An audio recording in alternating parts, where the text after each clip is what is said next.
Everybody. Uh, we are live with a impromptu one shot. Um, Real life got in the way this week, which is why most of our sadly couldn't make it.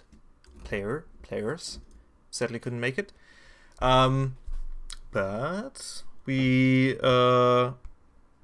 going to play a quick one shot of Gamma World, the seventh edition number 7. Yep, bear with saying it. Which is a post-apocalyptic role-playing game released by, or at least this edition, published by Wizards of the Coast. It is loosely based on 4th edition D&D. And with me tonight, I have two interesting players. Thank you for the host. Two interesting players. We have Starliday, who just hosted us. Thank you for that again. And she's playing Pilchab, Nightmare Demon. And also with me, I have my sidekick, Mark. It's fine because I'm also your sidekick. We are both each other's sidekick. We're co-sidekicks. Yes. Does that make us both lame? Please. No. The glove fits and all that. I'm playing Ping, a poltergeist. Let's just call it. An ectoplasmic telekinetic.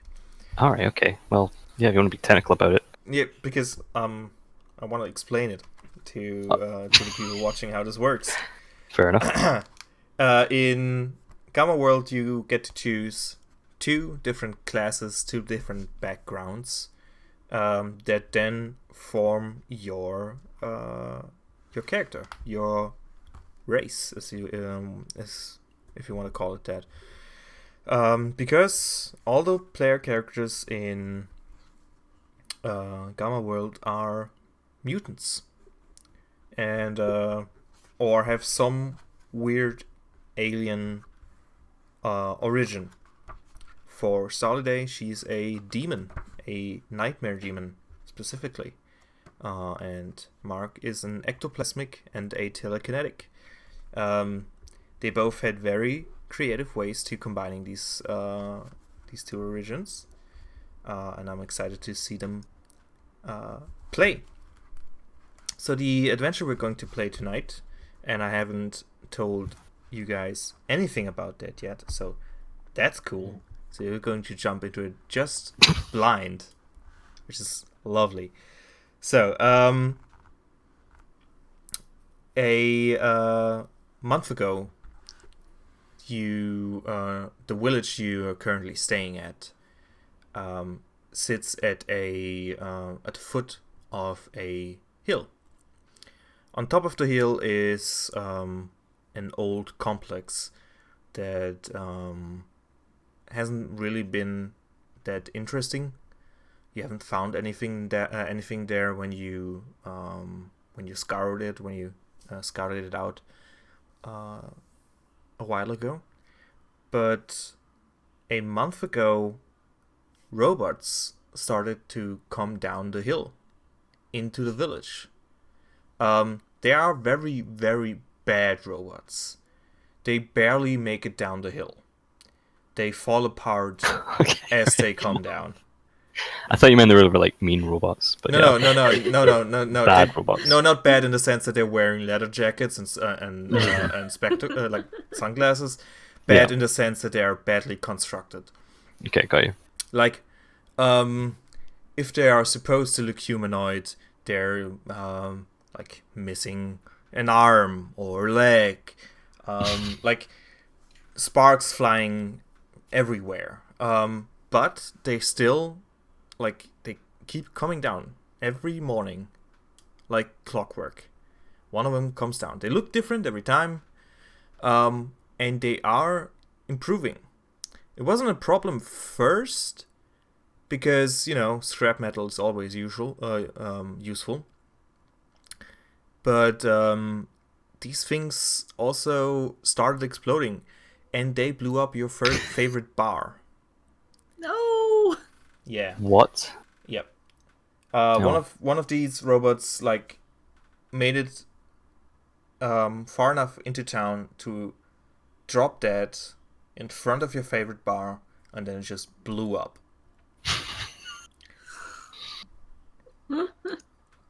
And now it's personal. Now you have to investigate, because this village is a shithole. The bar you were in was the only good thing about this town.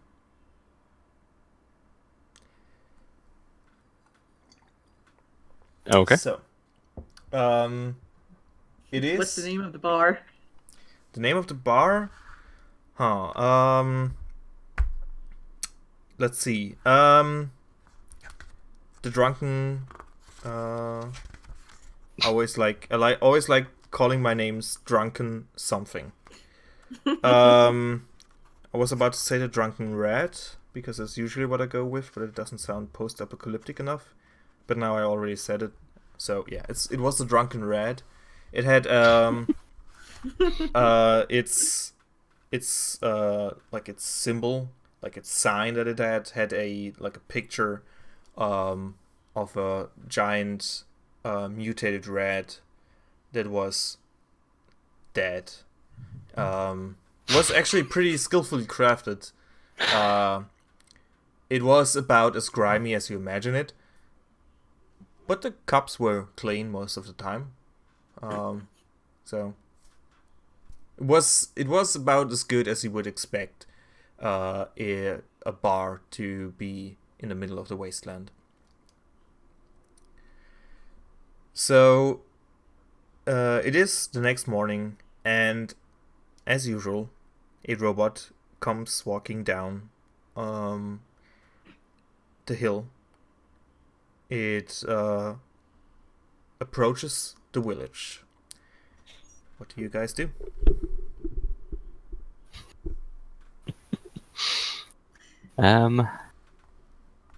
So where are we currently? Are we waiting for this robot? I think I am. I'm like facing it down like it's high noon. Okay. I'm just kind of floating by your shoulder. This I should explain actually. Did I say that already? Nope.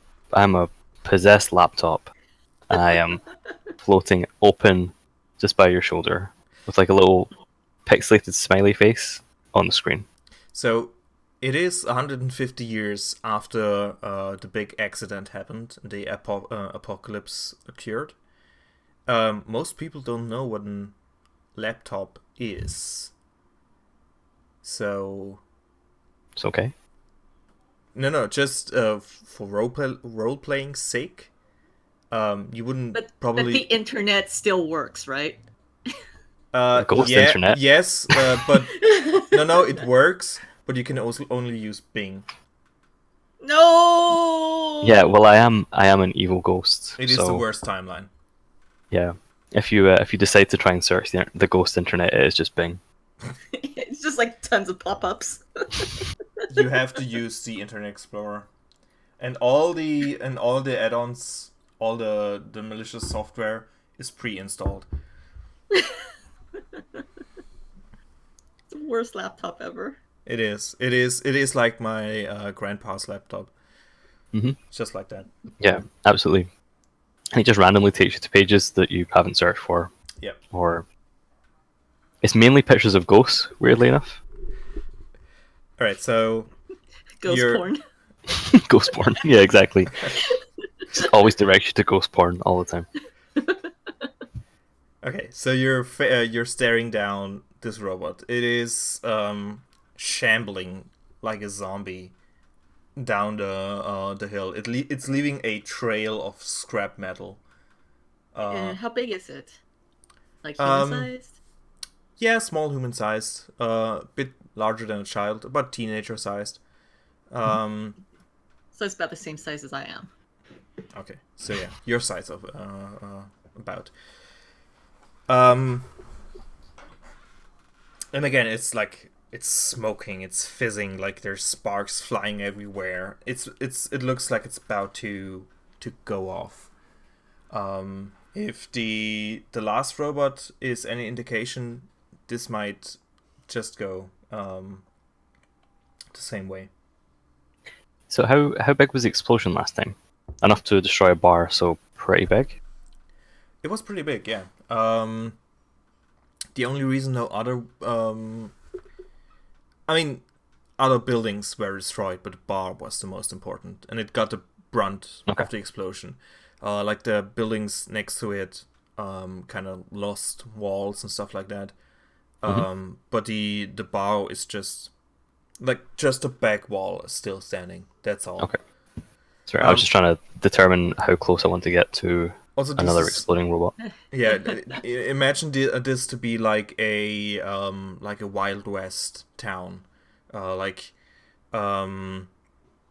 these aren't like brick buildings; they're made of like metal sheets and stuff like that. So Okay. nothing too fancy. I will Okay. point at the robot and say, "This town isn't big enough for the both of us. Get up, As you- Ping." As you do that, a big like red stop sign appears on the screen and like flashes. It doesn't acknowledge you in any way. It keeps moving forward. Okay. It's not stopping. What do we do now? That didn't work. Panic. Run away! Can I try and hit it with a telekinetic wave to try and push it back? I say, can I try? I'd like to. Yeah, go for it. Right. So to attack, it's D20 plus 4. Mhm. That's not good. Sorry. That's 11. Yeah, No, you know what? These are pieces of shit. They are pretty bad. What? Yeah. What is the armor class of a broken ass robot? I was trying to argue that you're trying a telekinetic wave on a machinery, but Yeah. no. I'm trying about thinking about telepathy. Oh no, Telepathic. telekinetics. You can still. Telekinetic, You can yeah. still. Yeah. Yeah. Yeah. No, telepathic. Yeah, you got you. Yeah. That's my. No. Level Yeah. 4 stat. Describe how this looks. How does a floating laptop So attack? as a Star, what's your character's name again? Kochab. Kochab. As Kochab says, "Get him, Ping." The laptop just kind of floats closer to him, and starts flashing like brighter and brighter until there's a pop, and just a blast of force gets pushed out in front of it, Right. flashing the stop thing. So this telekinetic wave does count as a blast, meaning it has a radius around you, so it's not like like a cone or a. Oh, okay. So it is an explosion around you, but you are in the Okay. middle of the road. There's nothing else but the robot there, just so you're aware. Sure. So you see how like the dust of the road and the sand like gets pushed away, and you're standing in the middle of a cloud of dust. And as it settles, you can see how Ping is floating in the middle of the road, and an obliterated robot lies in front of him, her, them. Them. Yeah. Just pieces of metal and stuff just lying in front of front of him, like in a cone, like exploded out. There's an arm that's still like flinching, Okay. but other than that, Ping kind of like floats around to Kochab, and the little smiley face flashes up, and you hear like a like a little it's not a GIF, but like a little soundbite of cheering, and it floats Yeah, back over. when Yeah, like when the blast yay! happened, I had like brought up my umbrella to like block the dust and like lower it to take a look. It's like, good job. What does the umbrella look like? It is. I would actually use my own umbrella. It's like over there, but it's basically like, it almost looks like multicolored tie-dye cat faces. Nice. Okay, yeah, I can imagine it. That looks cool. Okay. Very nice. And it's like complete contrast to like how Kochab himself looks, which is like, all black because he's a nightmare demon. Has he any humanoid features, or is he like a shadow figure or something like that? Kind of like, shadowy, like, not like a firm figure, but he's I don't know, it looks like he's just kind of like how fire looks almost. Just sort of like wavy. Yeah. But he does have like a humanoid figure. Kind of plasma-ish. Mm-hmm. Okay, cool. So yeah, you destroyed the approaching robot, but as far as you know, tomorrow there would be another one, and they seem to be getting stronger and more complex. Can I go over and check out the robot pieces to see if there's, I don't know, a make or model on it or something? Yeah, sure. Like, is it from the now defunct Apple company? As you inspect the robot, take a closer look. You do find at one of the pieces that hasn't been too obliterated. You find a plaque, and it says, "Made by the Iron King." Hey Ping, have you heard of this guy? Iron King? I'm gonna search the ghost internet. How do I know if I You can make, if you want, just a straight intelligence or a wisdom check, whatever's higher for you. Okay. I have 693,000 search results. It's like all ghost porn. Oh Yeah, shit, okay. The issue Yeah. isn't if you know it, it's searching through all the results. That is all of a 6. Yeah, you never heard of that guy. Whoever he is. Ping just kind of shakes like back and forth, and a little like frowny face appears. Like he doesn't know. Well, we have two options. We can either go hunt this bastard down, or we can stay here and do nothing. Both are good options. I don't know why this is a laptop, but because it's kind of like shoulder height. But yeah, he just floats. They just float, and kind of fire just appears on the screen, and like cackling laughter. So He is in.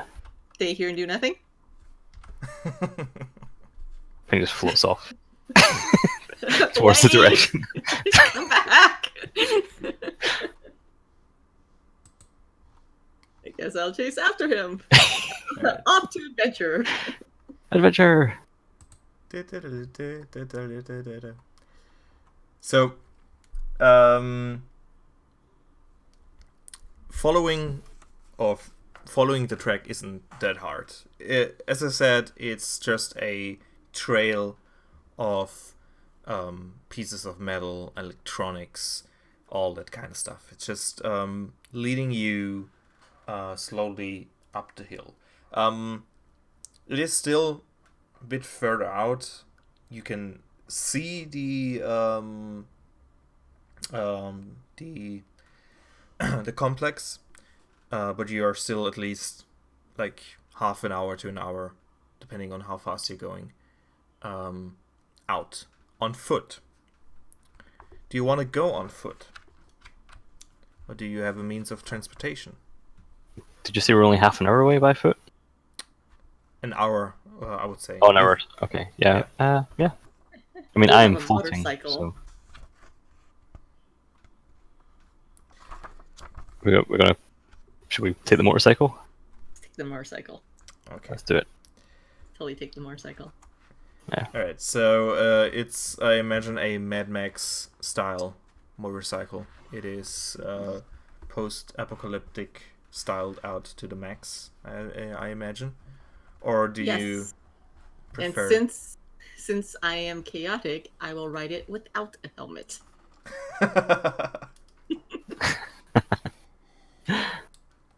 Okay, cool.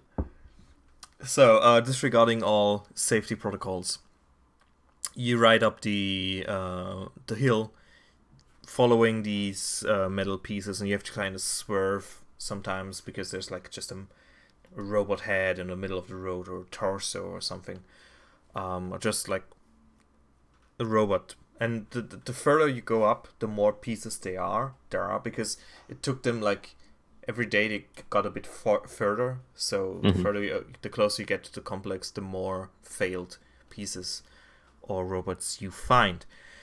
When you get close enough to the entrance, the road kind of swerves a bit, kind of not really serpentining, but there's like a bit more of an incline because there's cliffs, and on top of these, not really cliffs, but like terraces or small plateaus or natural steps or whatever you want to call it. You can see movement. You see like big boulders, and as you approach, you see figures disappearing behind these boulders. What do you want to do?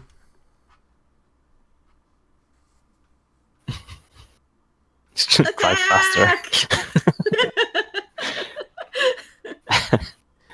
Should we stop, or I don't know?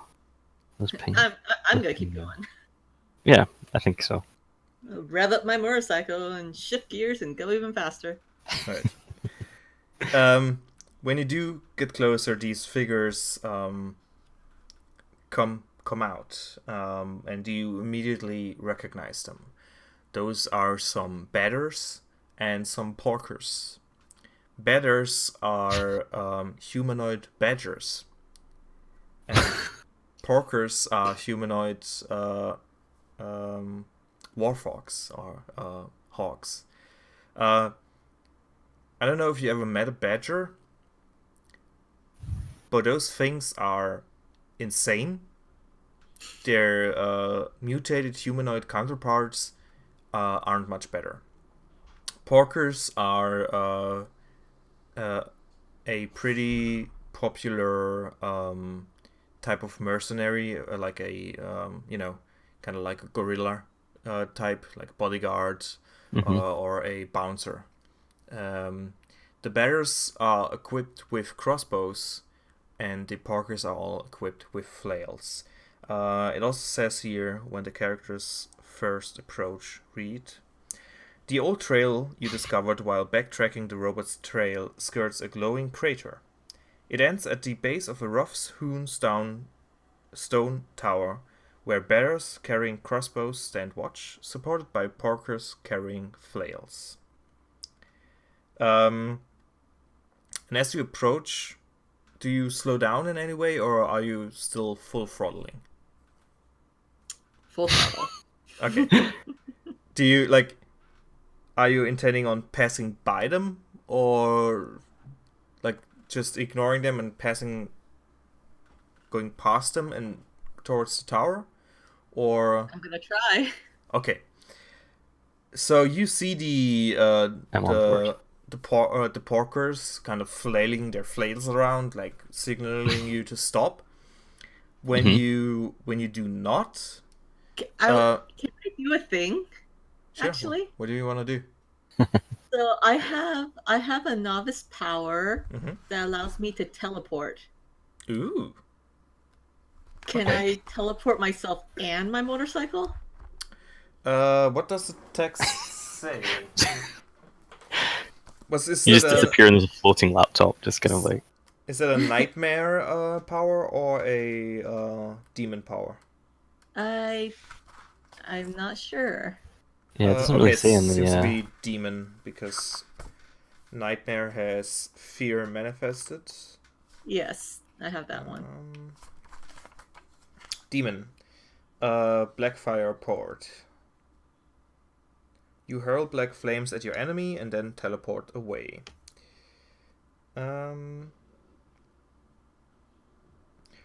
So, what I usually would say is it is an attack and retreat, but if you so it would only be for you. But if you focus enough to say you're going to do this without an attack, you can take your motorcycle and ping with you. Okay. I will do that. Like, I'll keep an eye on them, like, because it looks like they're about to attack. Mhm. And when it looks like one of them's about to make the attack, I'll just do the teleport and just kind of like skip ahead a couple of spaces Okay. as like an avoidance thing. All right. So when you don't stop, the batters like take aim with their crossbows, and that's when you blink out of existence, and teleport. And they are like you move a few spaces. You're not that far away from the tower anymore. Before you blink, just so you're aware, you are pretty close to the tower. You can see the doors. They are closed. There are two big metal doors. I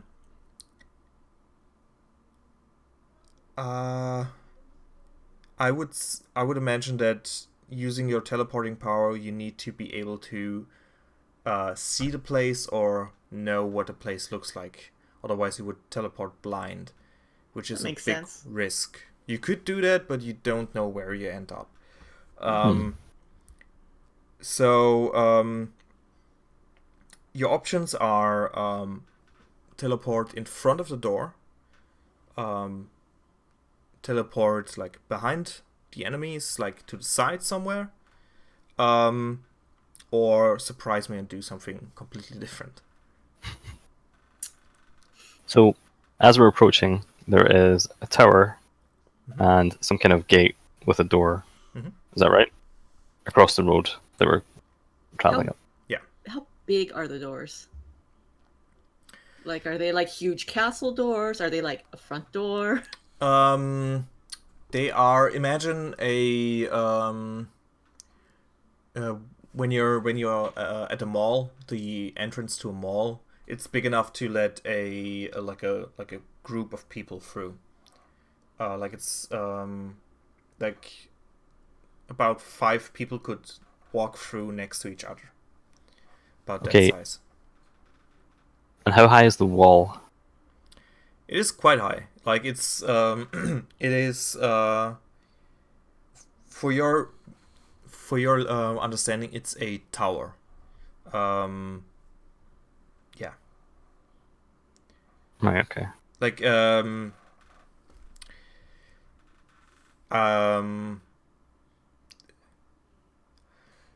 okay, to give it to you in real life terms, it's kind of it's like an industry chimney. Yep. But for the apocalyptic world, you don't know what it is, so it's a tower. But it's like it kind of looks like a cooling tower for a for nuclear power plant. These like giant ones. Right, okay. That's kind of what it looks like. And there's a small building in front for these doors. Oh, okay. So the doors lead into the tower, The doors lead into the building, which is attached to which the is tower. attached to the tower. Okay. Okay. Yes. All right. Okay. So you said I have the option of blinking back in front of the doors, right? For example, yes. Can I do this? Since when I blinked out, I'm still going at full speed. Hmm. Can I blink back in front of the doors, but sideways with the wheels facing the door and use the momentum to try and crash right through? I love the sound of that, so I'm going to say yes. That sounds absolutely awesome. So I want you to do that. Yes, absolutely. Go for it. Woohoo!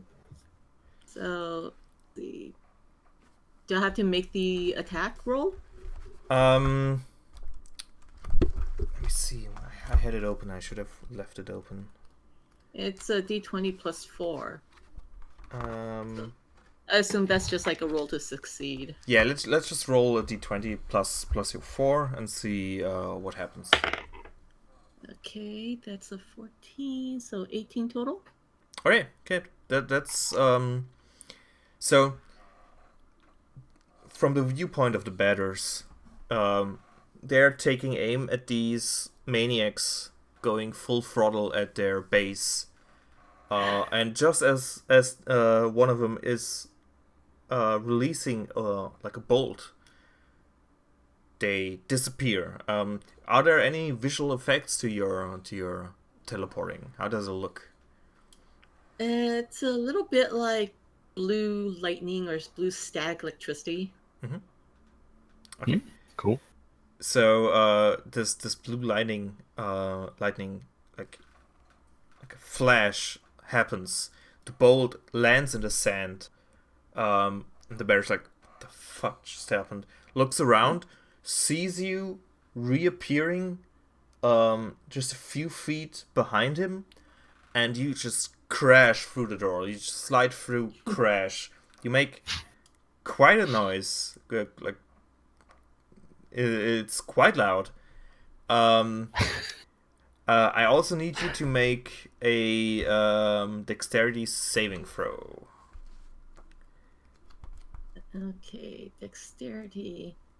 That's for both of you, by the way. Oh, for both of us, sorry. Yes, Okay. you are riding with her.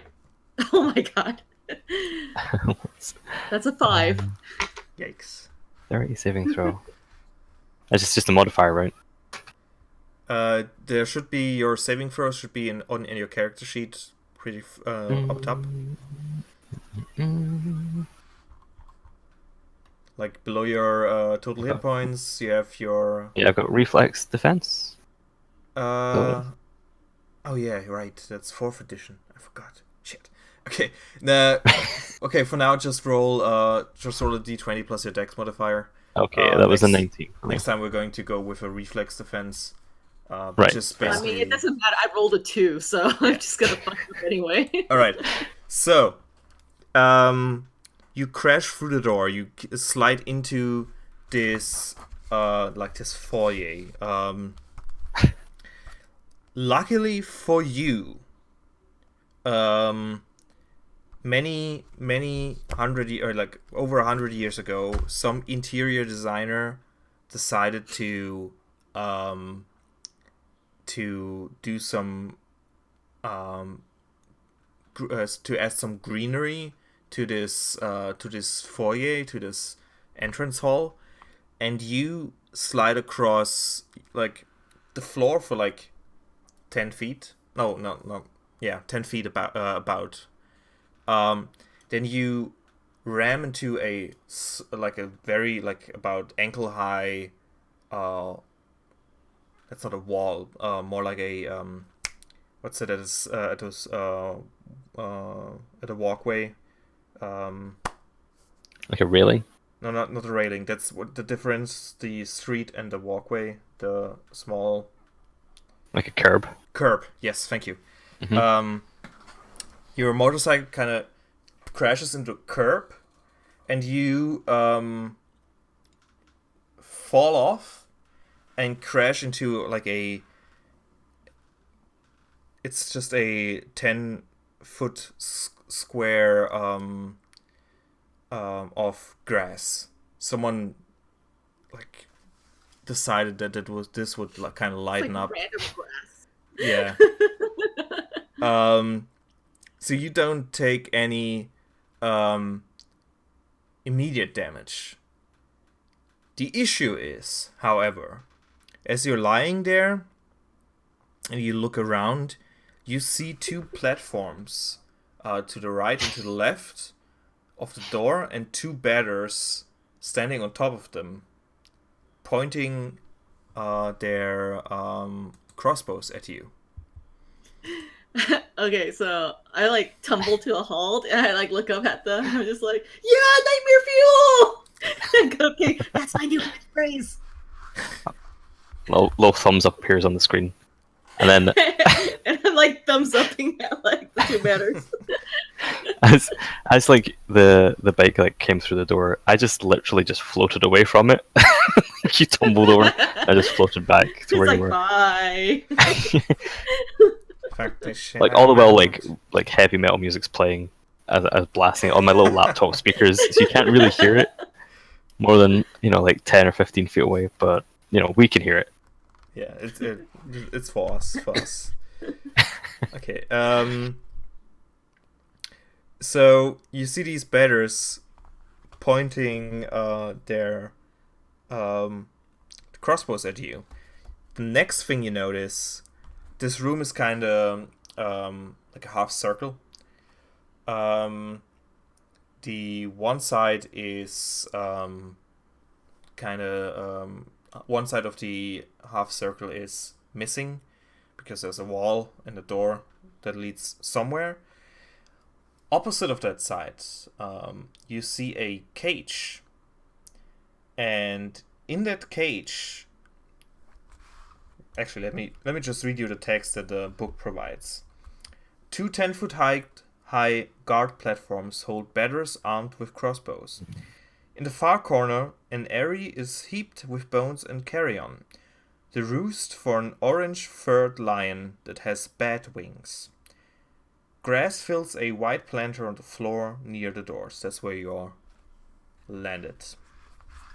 So the creature that you see is a Yggdrasil Mauler. I can provide you with a picture. It looks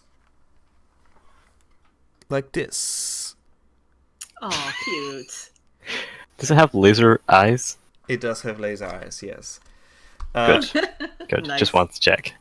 Imagine it like a D&D Manticore, but futuristic. It's also still in a cage currently. So Let's keep it there. that's the things that you see. I think so. How do you want to react to these things? Oh, there's also a set of stairs leading Just one thumb.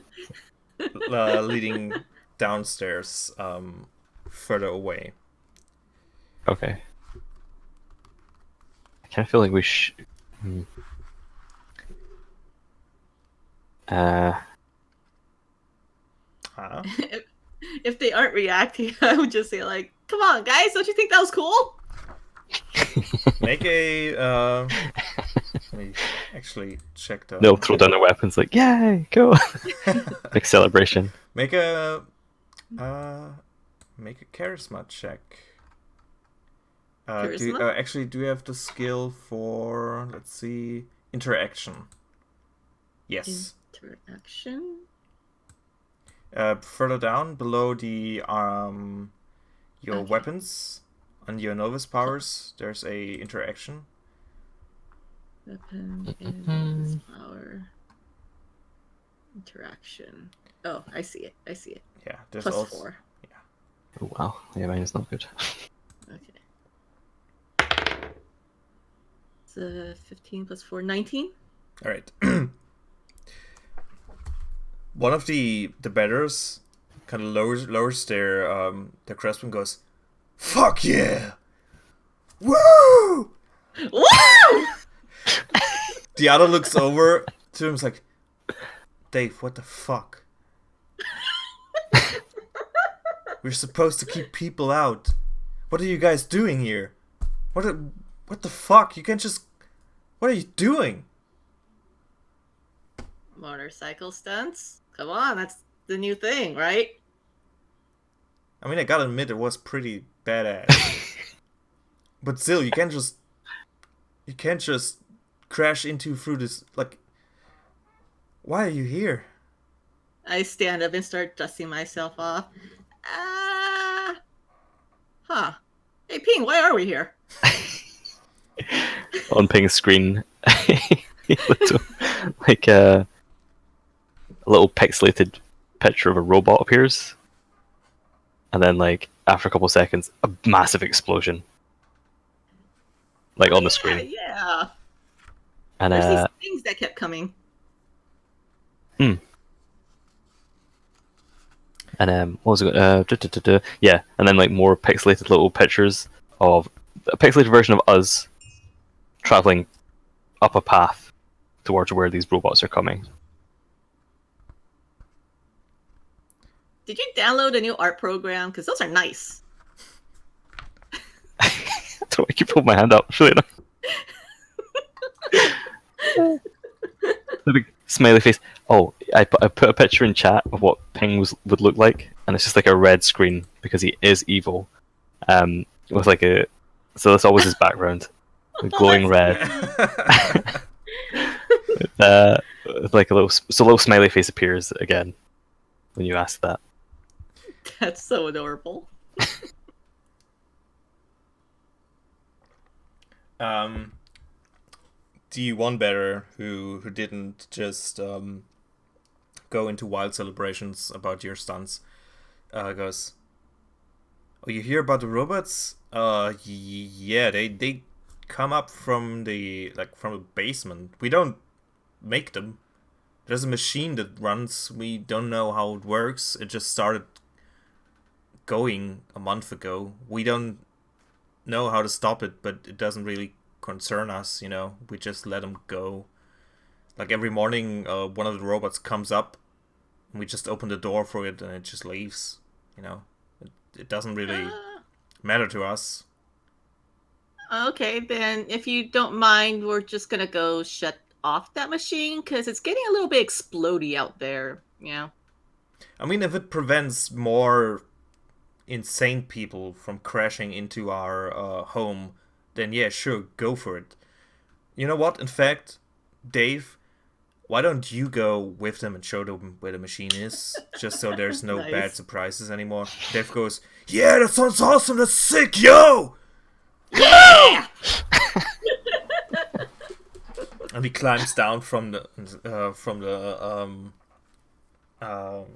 platform, and the other betters just goes, oh, fucking Christ. A little hand appears on Ping's screen, like he folds out flat, and then like just flies towards Dave Dave goes, to give him like smack. a screen high five. Just smacks into his and floats back. It's fucking metal as fuck, yo.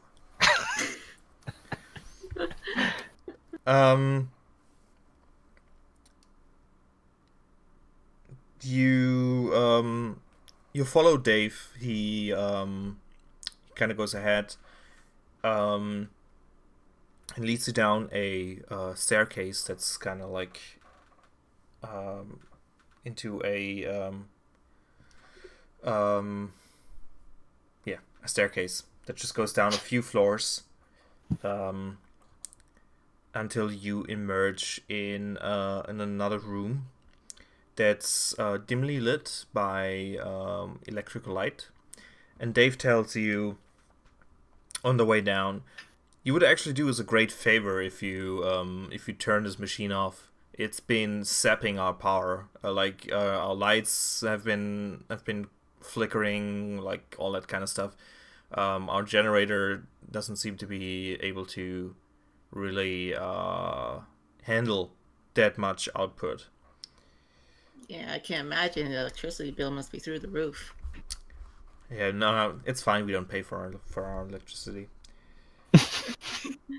And I do have to say, before I follow Dave, I'm going to go and stand my motorcycle back up so the gas doesn't leak out. Good motorcycle maintenance is key.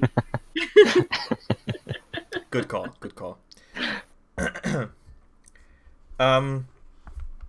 You see, as you come down, there's a pair of beggars who are taking cover behind an overturned table, and when they see Dave, just, what the fuck's going on? What's the noise up there? Is anyone attacking? And Dave goes, nah, it's fine. It's just a bunch of stunts. Should have seen it. It was pretty awesome. It was those guys. And they look Nightmare over Fuel. they look over the table with their crossbow and like, okay. And they slowly but carefully lower their crossbows and like they eye you suspiciously. And Dave says, "They're here to turn off the machine for us." Like on Ping's screen, like a first-person video of the crash is just playing, like repeatedly. They eye you carefully. Like they've never seen a laptop. They've never seen a floating laptop, so you are pretty outlandish to them. They carefully like stand the table up again and the chairs and stuff, and then they sit down, but they still kind of watch you as you go, and as you walk by them, their eyes follow you. Leads you past these guys around the corner into another room, and there you see a hulking metallic device of the ancients. It sits in the center of this chamber, glowing and humming. Rusted bars cage several no.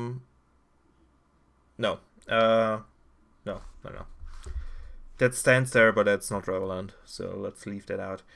So yeah, there's a hulking metallic device of the ancient that's humming and glowing. You see a few betters standing around it and just like trying to figure out how to stop this, but to no avail apparently.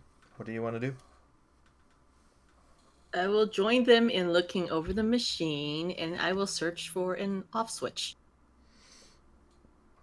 Yeah, Ping like floats over and starts to also like just float around it. When Investigation check. when you get close to the other betters, they kind of look at you, but then they see Dave, and he's like, okay. They take a few steps back. So, what you need to do is roll for a science check. Science. Okay. Oh no, not okay. That was 6. Sorry, I took this long. Yeah. 15. All right.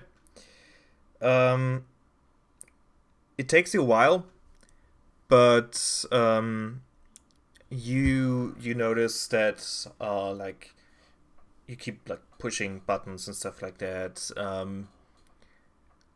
You notice a pattern, and you while you don't fully understand it, you manage to actually turn off the machine. It kind of the humming stops, and the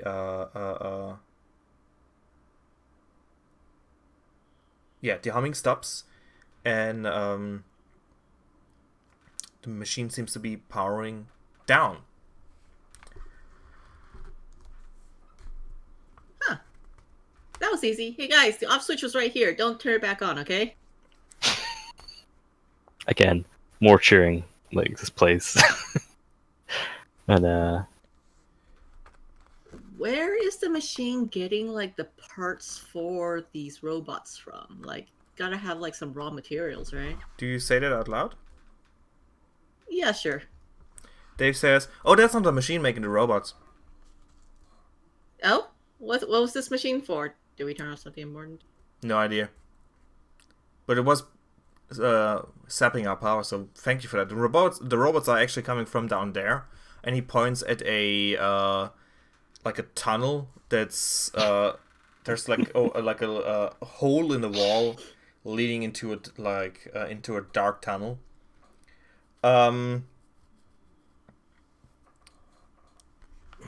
Yeah. It's like, we don't know what that thing does, but thank you anyway. That's actually pretty cool. You know, I wish I was a laptop right now because I would give like that upside down smiley face. You know? He gives the like the facepalm emoji. And, One of the other let's say a wah wah. one of the other badgers goes, yeah, you guys, actually, that's a lot of help. We would like to thank you. We do have a few things that we've obtained through legit means. Mm-hmm. And they wink at you. And you wink back. There's a lot of winking going on for about 5 minutes. Nudging, stuff like and one of them, he tells you, just wait a minute. I'll be right back. And he returns. And I'm going to draw 2 cards. Because there's 2 players.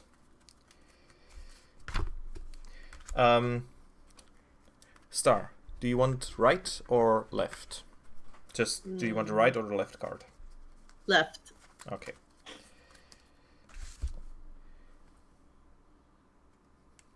Jesus Christ. This is what happens when you do these things randomly. What is it?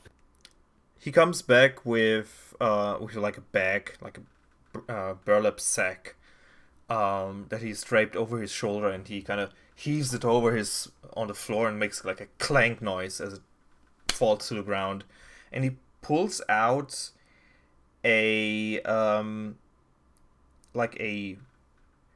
looks like an egg, but a metal egg.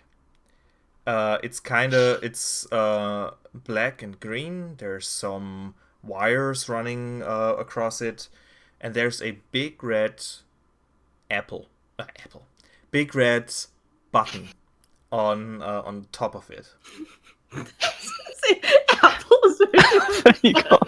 Yeah, those are quite different words. Yeah. No, it says, because in the description it's a candy apple red button. Oh, candy apple red button. Okay. No. That's why. He says, I have no idea what it does, but it looks shiny, and I want you to have it. Oh, okay, I like shiny things. If you want, you can make a science or a mechanics check. Whatever's better for you. They're both the same. Mm-hmm. Also, I realized that I've been adding the wrong numbers. I've been adding like 1 number lower than I was supposed to. Okay. Oh no. Okay, so that would be a 17. 17, okay. He just handed you a bomb. Oh. He just handed you a pretty big bomb. And he was also he was absolutely casually just smacking the burlap sack that it was in on the ground. You are certain that if you press the button, something bad will happen. Oh. Ping has got like a really high mechanics score. Mm-hmm. So would I also know this if I saw it? Or can I roll for it, maybe? Yeah, if you like, you can roll for it, but that's you know what? You are a robot from the ancient times, or a laptop. So you know that this is a Matter Bomb Prime.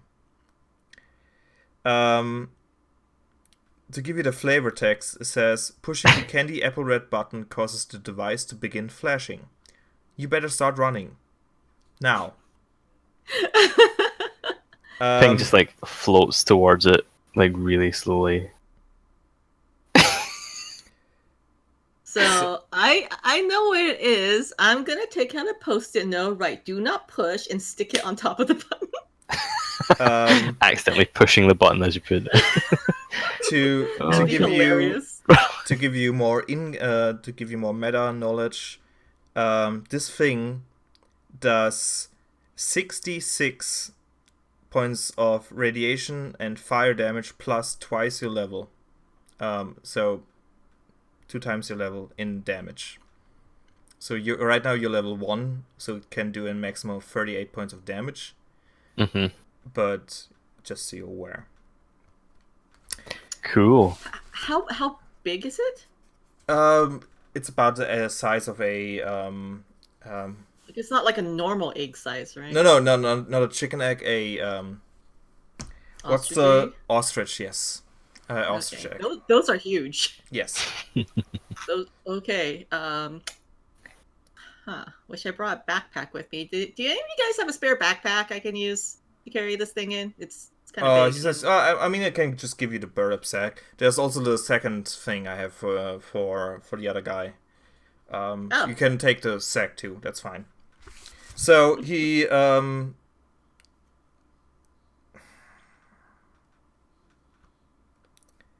Jesus Christ.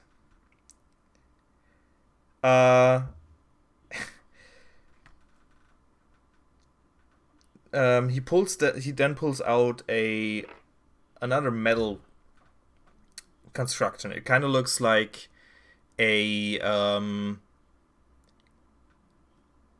set of like metal bars, like that are folded, like kind of like a folding chair, but more complex. There's more parts to it.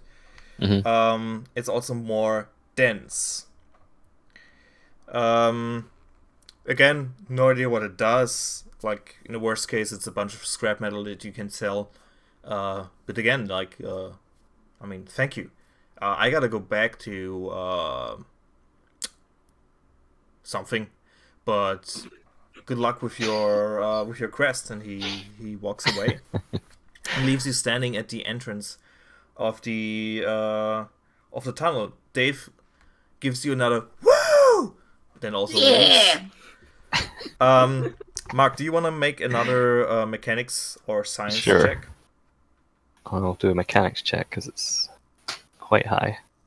Meanwhile, I'll casually like put the egg into the sack, and I'll put my fanny pack into the sack.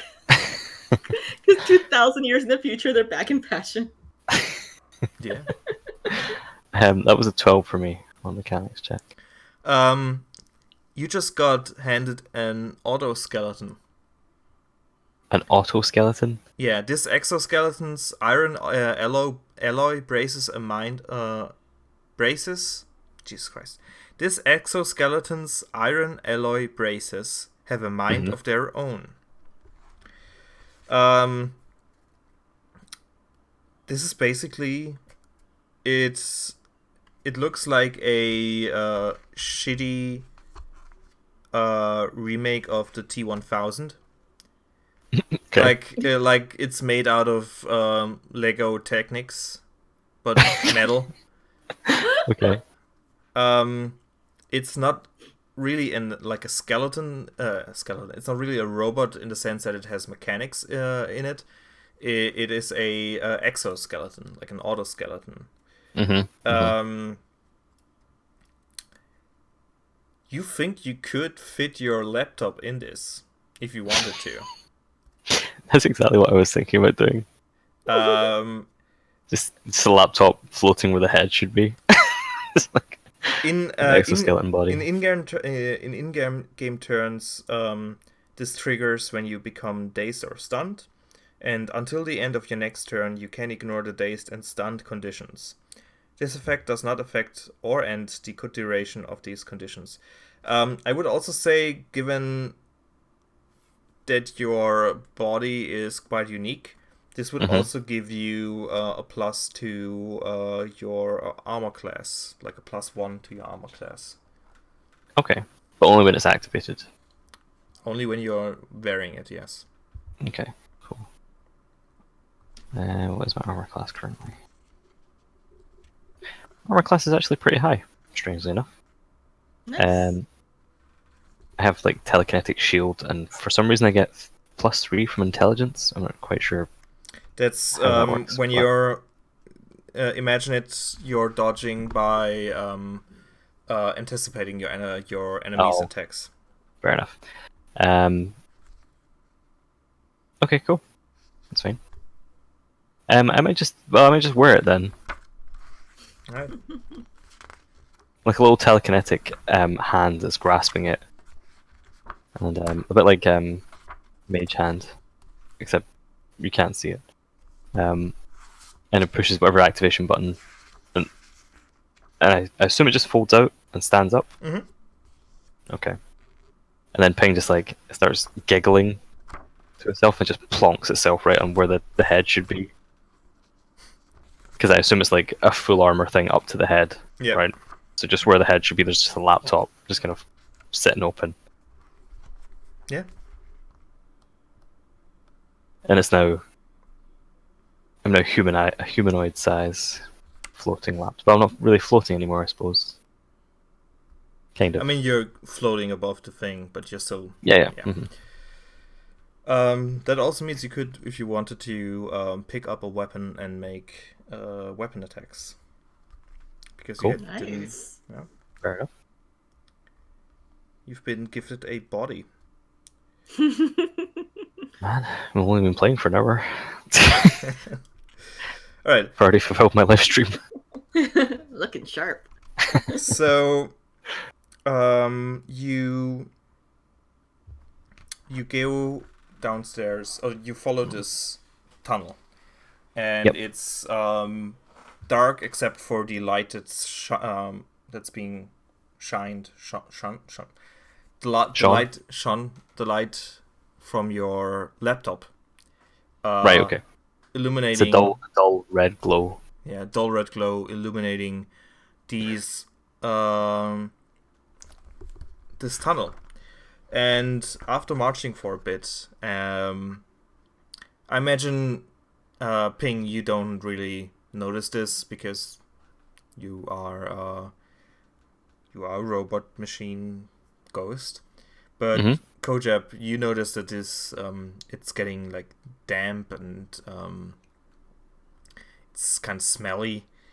When you go down this tunnel, you suddenly stand in a bit wider tunnel, more like a chamber, and the chamber is dimly lit by patches of glowing blue moss. You can hear the fluttering of wings that echoes from somewhere deeper within. And you can see there's an opening in the wall to your right, where this purple glowing moss is covering the floor.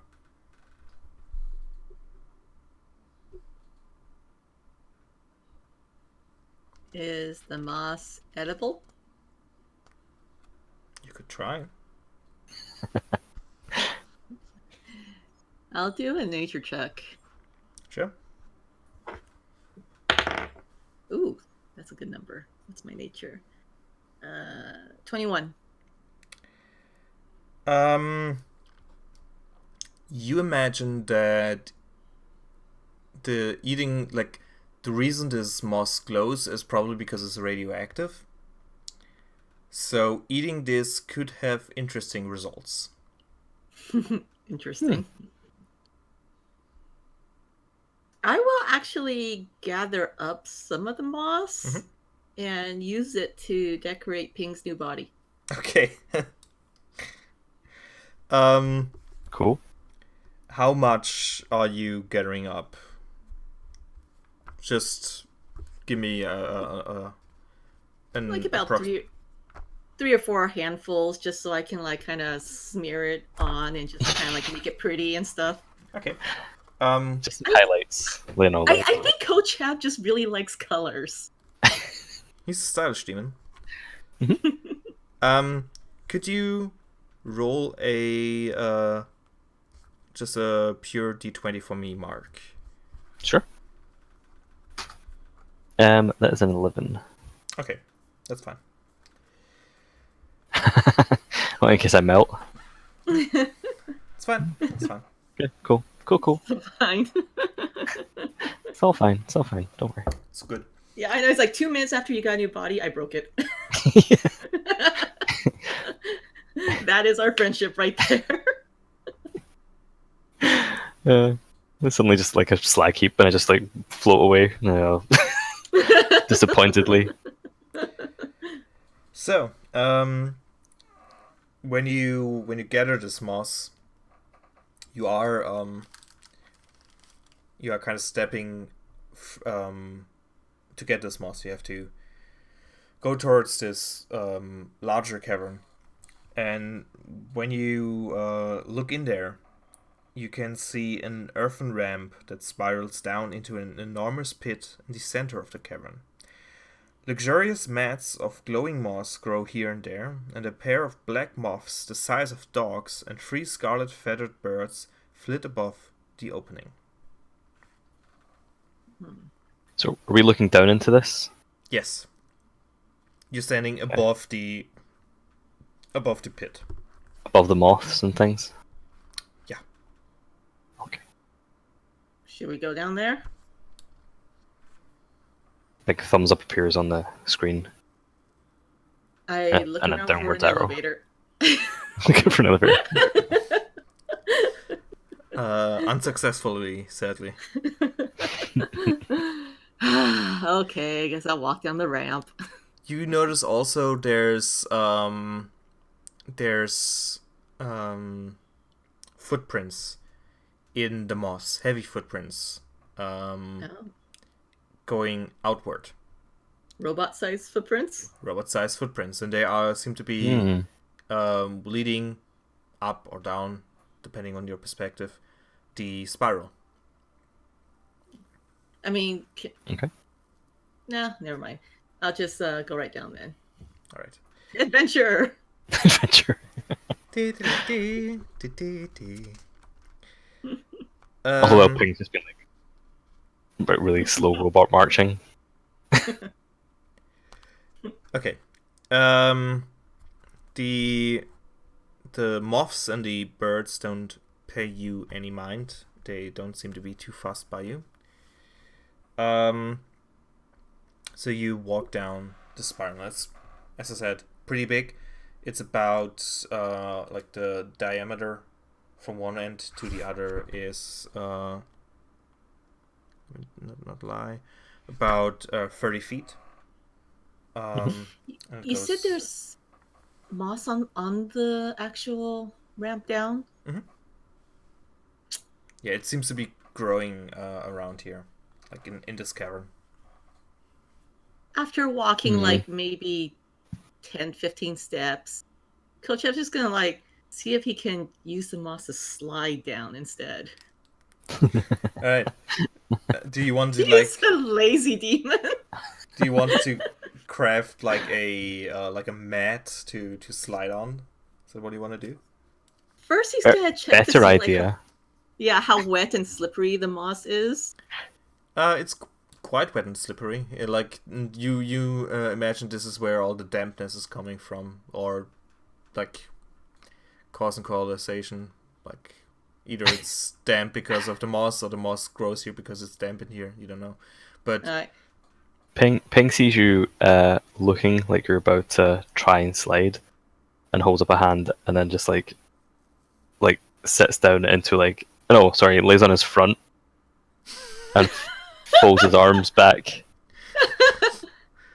like a toboggan Nice. or a sled or whatever. Good idea. I'll climb on with the sack still over my back. Like, This- oh, let's go. so you're sitting on this futuristic murder bionicle. Yes. Who's planking on the floor right now. It's like Okay. Was this what you expected? Yes, I love it. I love every second of it. Okay, good. So, in fact, when you nudge it a bit, it takes a moment, but after a bit, you start sliding slowly, and you take up speed, and you take up speed quick. And again, this is quite a large spiral, so this seems to be quite a long way down. So after like 2 minutes, you are going like quite a speed. Like I don't know if you have hair or if it's just all demonic matter, but it's definitely being blown back by the wind. Nice. And I'm just kind of like cheering as we're like going down. Woo! Nightmare fuel! Woo! Did I mention that's my new catchphrase? Nightmare fuel! Woo! Woo! And as we keep going, it's like, woo! Yeah! Woo! And it's just ending. Woo! And Ping is just like playing back you saying nightmare fuel back at you. So you do come after a while. You do come this pit kind of opens up into a tunnel of sorts. You slide through that for a short bit, and then you kind of slide into a large open room. And given your speed and your momentum, you slide from one end of the room to the other, and you don't crash into the wall, but you're stopped by the wall. You don't take damage or anything, but you clash with the wall. And I do like the exact same thing I did earlier with the motorcycle. Just like look around for any witnesses. Like, yeah. Ping does the same thing with thumbs. The 20-foot high cavern is lit by glowing craters. Crystal pillars flank a section of the floor covered in a grid of white lines, defended by 2 robots. At the end of the grid is a flashing control panel. An enormous metallic door is in one wall stands closed. The robots do not react to your stunt. I They wave seem my thumbs unfussed. at the robots. Yeah. Ping puts his thumbs down. Yes. Jankily. Yeah. By the way, Mark, I need you to roll another pure D20, please. 19 that time. Okay. You've taken on quite a lot of moss, by the way. Like, He stands up and just like the entire front of him is just yeah, you are now completely purple and also glowing. cool. Good aesthetic. I like it. Yeah. Works.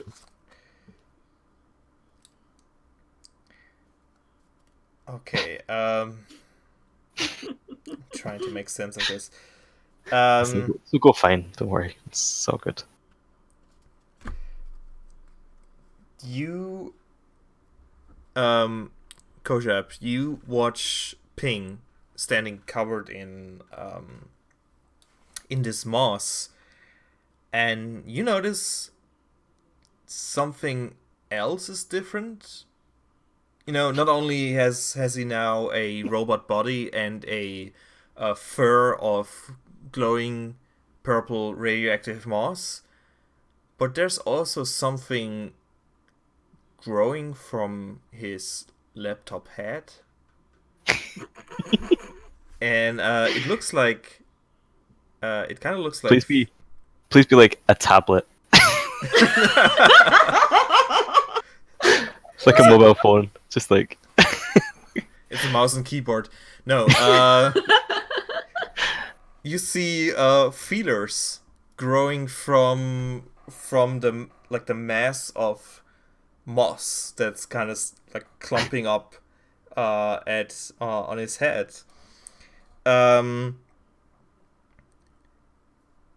Yeah, that's all you see.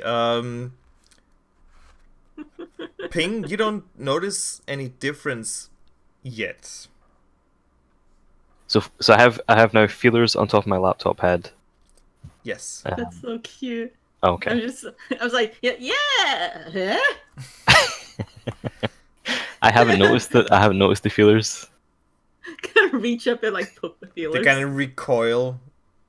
It's like curl up, and then slowly come out again.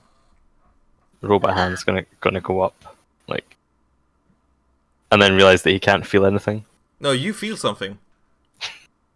Oh, well, okay, fair It's enough. a weird sensation, but you do. The robots are still, they're kind of like drones. Imagine a like a disc with some antennas sticking out. Below, like a bulbous form with thin, spindly arms hanging down. They are floating above the ground. They are levitating. They are floating above the area that has the white lines, which is in the middle of the room. You slid by two glowing green craters. And yeah.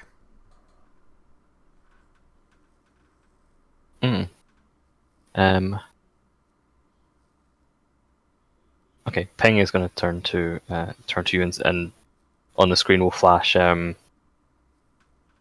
little pixelated picture of the robot, and then like a little pixelated picture of what Ping imagines he looks like currently, and then like a little talky thing. Like he's going to go and speak to them. Yeah. I mean, like, you guys are kin now. Go ahead. I'll just stay back here and stare at the wall. And I literally turn and just start staring at the wall. Yeah, he kind of like indicates you should come with him. Like janky robot. I mean, you're now facing away from him, so just turn around and trot off, I guess. Aww. Like a really upset R2D2. Aww. Okay, I'll start moving towards the grid thing then to go and speak to these robots, or speak to the robots. All right. As soon as you step on the grid, you feel charged up. This is definitely some sort of electrical field, but not in a damaging way. This seems to be a charging station for these robots. You imagine. Because as you come closer, you notice that they are like, they're just floating there. They're not recognizing you or paying you any attention. And you surmise that they must be in some sort of sleeping mode. They seem to be here to charge their batteries. Okay. A little battery indicator pops up on Ping's screen. It's like going up, like it's charging. And Is there I any way will. to unplug the charging station? Yeah. There's a control panel next to the big metal door.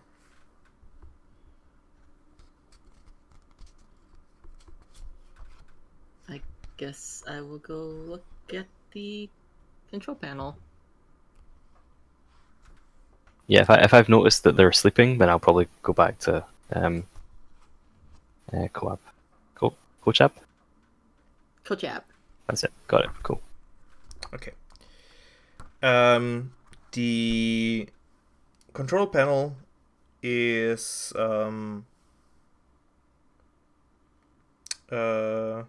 as I said, flashing.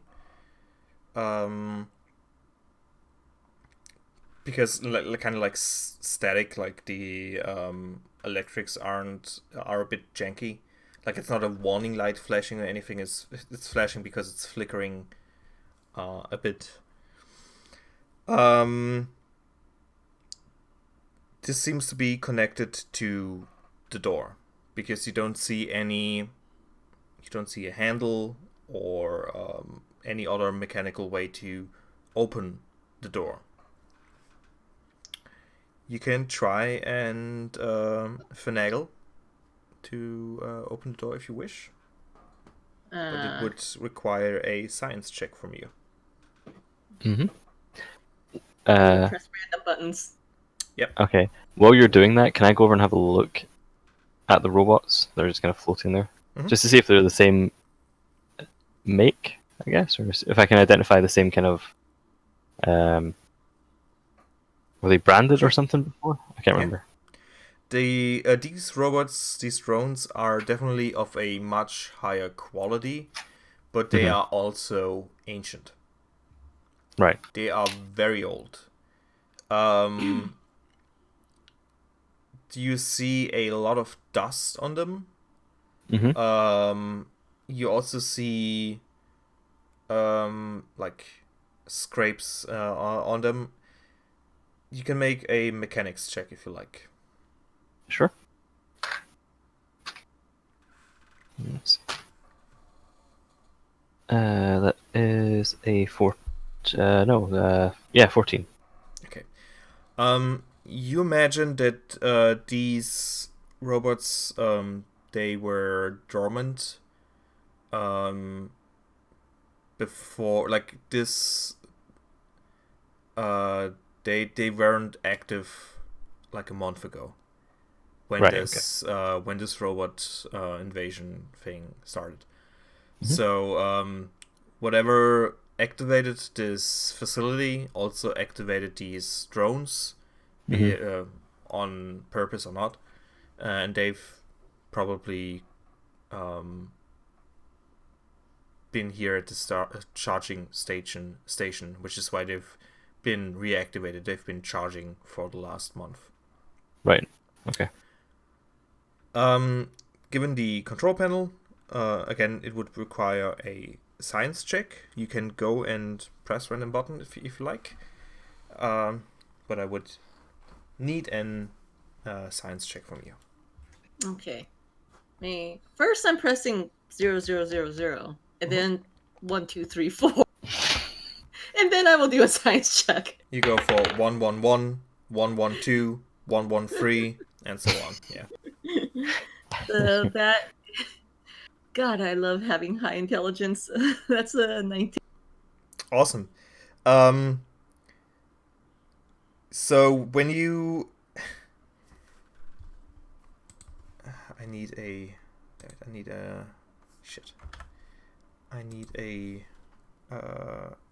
dice roller because I don't have any. That's cool. Google has its own dice roller. If you just Google dice roller. Sorry. Because the first time you just enter random numbers, you take 6 points of electrical damage when it shocks you. Then you realize that doing this randomly possibly will hurt a lot.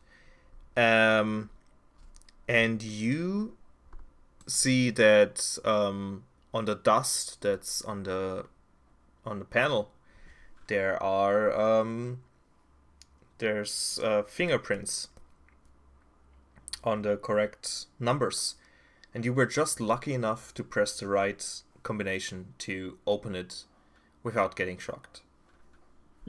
Haha! Nightmare fuel.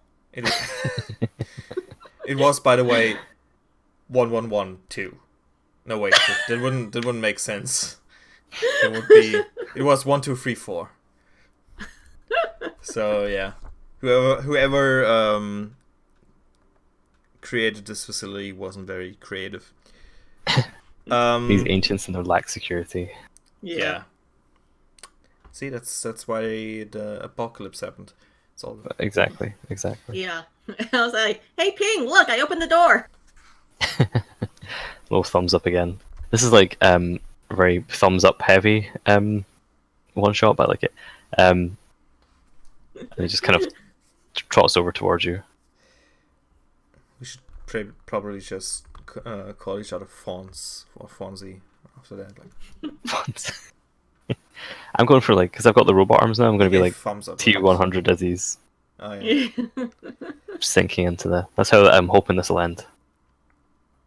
So the door slides open, like it sinks into the ground slowly with a grinding sound, opening up into a weirdly shaped room.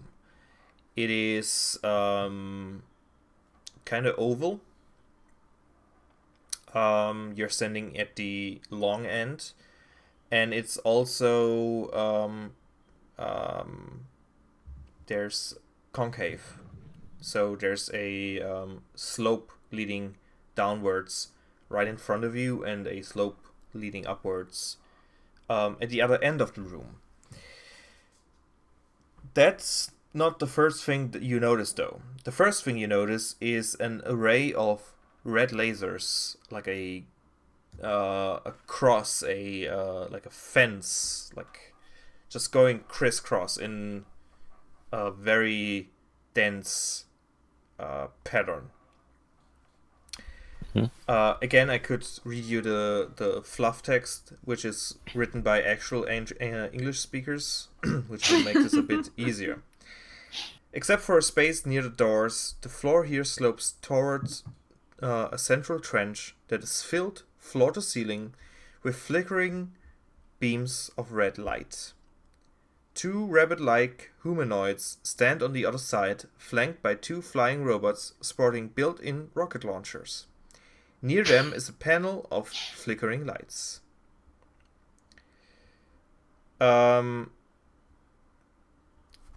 The rabbit-like humanoids are called hoops. As you know, they are a race of humanoid rabbits. They notice you on account of grinding doors. And they call out to you and they tell you, "You better leave now, or the Iron King will take care of you." Always wanted someone to take care of me. No, that's not what I mean. I mean in more like a middle finger appears on Thing's screen. I mean, if he has the means to take care of me, I'll climb up. No, I mean, no, that's not what we mean. I get my own room, right? No, you get out. Ping turns around, like starts nodding to you, like. It's like, you shouldn't tell me to get out. I mean, like, if I'm the Iron's new ward, then I belong here.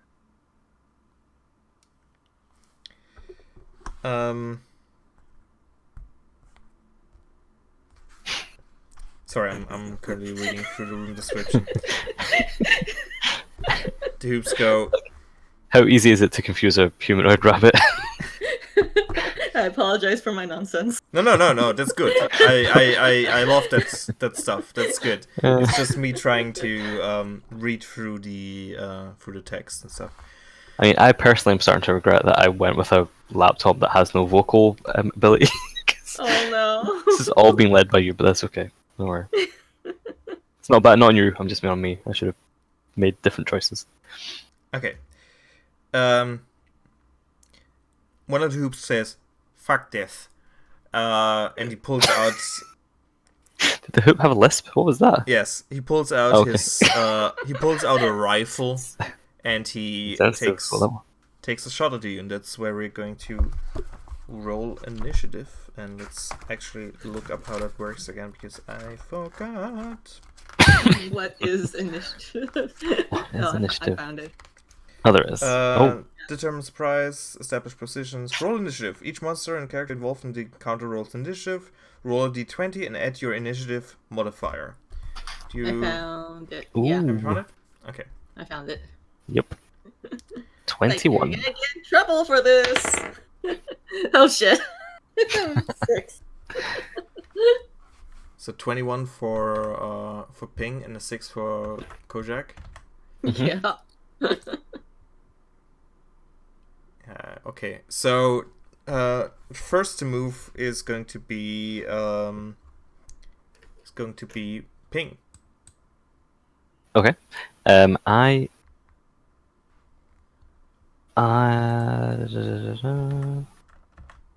So my feelers, they didn't add anything to. They didn't give me any abilities or anything, did they? Just so I know. Are they just aesthetic? Is it just like a No, pair of they feelers and that's it? wait, I mean, I can read it to you if you want. The benefit is you can see creatures or objects within 2 squares of you that are invisible, obscured, or on the other side of blocking terrain. If those Okay. creatures are in contact with the ground or a similar surface. You can also overcharge this. If you do, and roll a 10 plus, you can see them further ahead, and if you fail, something else happens. So Okay, this is good. more for this situation. It's not Not relevant. Okay, not cool. relevant, no. That's fine. I am going to. So there's a slope and a trench with lasers, Yes, which they're we don't know if going head damaging to lasers or whatever, and then a slope no, back yeah. up, and the robots are on the other side with the rabbits. Yes, on a just a short platform of 5 feet before the slope Okay. starts, which is on Mhm. the room is kind of mirrored. You're on the one end, and they are on the other, with this trench in between you. Okay, and the trench is where the lasers are at, right? Yes, that's where the lasers are at. Okay. And is a trench? Can we jump over it? Is it like like how wide is it? I guess. You guess about 35 to 40 feet. It's Oh, quite okay. far. So It's not a little- like I not a don't little think trench. I can jump that. Nope. Yeah. Maybe Yeah. on my motorcycle. Okay. So what do I do then? Seems like we're really, really far away from these creatures. Yeah.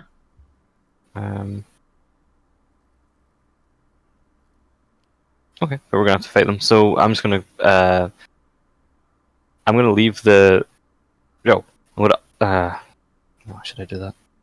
Yeah, I'm gonna collapse the exoskeleton and float kind of out towards them, like get as close as I can. I think my base speed is 6, whatever that means. That's 6 squares, so you can Right. move 30 feet. Okay, cool. I will get as close to the trench as possible. Because I know I'm kind of breaking the rules by saying that I float, so I don't know. I don't want to just No. float across the trench. No, that's fine. We established that. That's absolutely fine. Okay, cool. So you detach yourself from the exoskeleton. Yeah, I collapse it down, so leave it wherever it is, and carry on as close as I can get to them, and then I'm going to let's see if I can get away with this. I'd like to make a light ranged weapon attack, and I'll tell you how I do it. Mm-hmm. I detach all of the keys from my laptop's keyboard Okay. Yeah. into a swirling mess of keys, and then just fire them off Yeah. Sure. Oh, that's sounds good. awesome. at one of the rabbits. Let's say. So you shotgun shoot them. Sure. tactic. Yeah, something like that. So I'm just doing a one-handed one-handed weapon. So if you Yes. check your character sheet, you have the list of. Why did I close mine? That was a dumb idea. Sorry. Hello. Yeah, I've got unarmed attacks and then light range weapons, which I think just says D20 plus 3. Yes. The range is 5 squares, so how far away are they from me? I have to use the restroom real quick. I'll be right back. Yeah. If you float, you get about halfway through the room, so they're still about 20 feet away. Okay, so within The- 5 squares then. Yes. Cool. That's fine. Then I will fire my one-handed light weapon keyboard key Mhm. attack at them. Okay, so who are you shooting at? There's 2 of these hoops and 2 rocket bots. I will shoot the rocket bot first, I think. Okay. With this keyboard attack. Yeah. So that was a 10 plus 7, so a 17. That hits, yes. And it's 1d8. Where'd my d8 go? That was my d8. Where'd it go? Yeah, this will do. So that's a 6 damage. Alright. I'm also going to make, given that he's floating, I'm going to make a dexterity or a reflex saving throw for him. Oh, sorry, I punched the mic.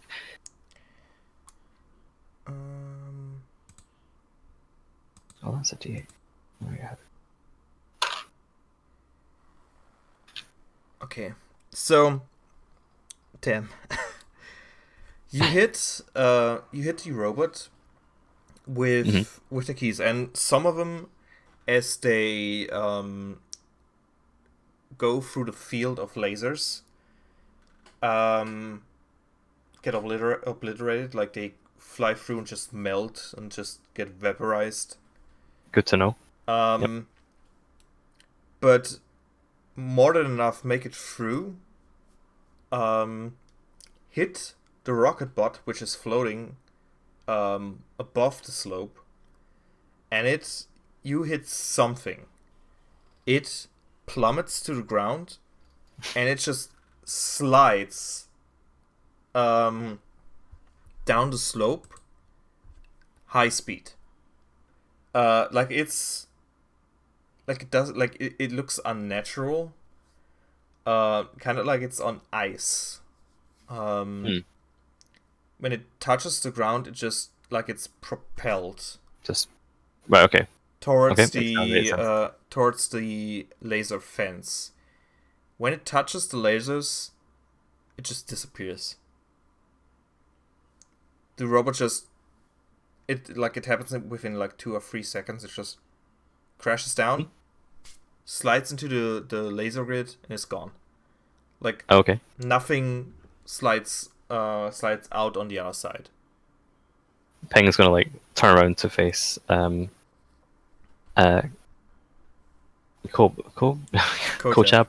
God, I really can't remember it. It's so bad.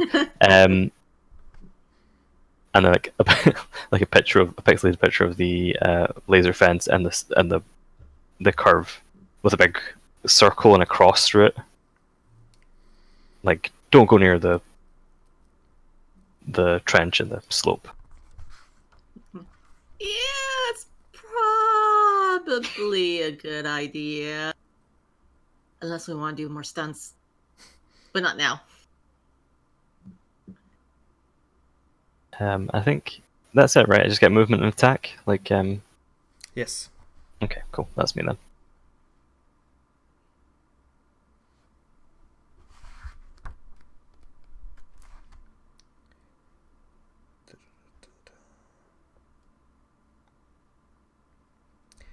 Alright.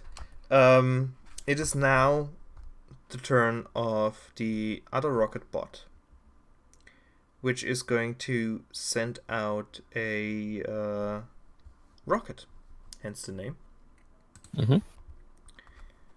And it's going to fire at you, Ping, because you're the closest. How dare you? Okay.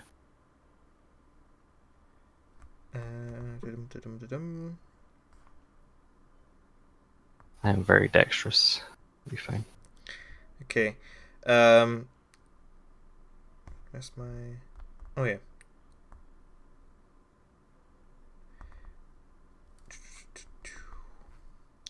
How does a 17 sound?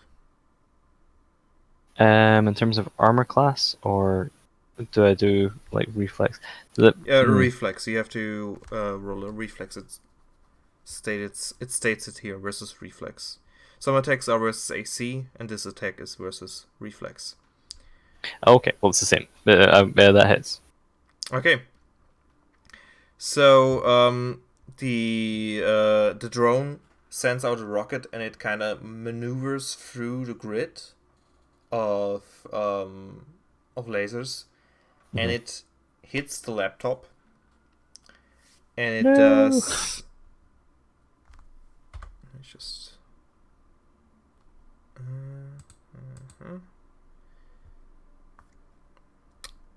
Oh boy.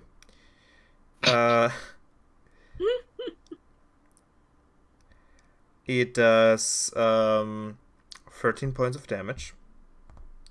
Ooh. That's fine. And it also pushes you back 2 squares. Okay. Which, given our mind map, doesn't really matter, but yeah. Sure, I get pushed a little bit further back. That's cool. Yeah. It's now the turn of the hoops, who are raising their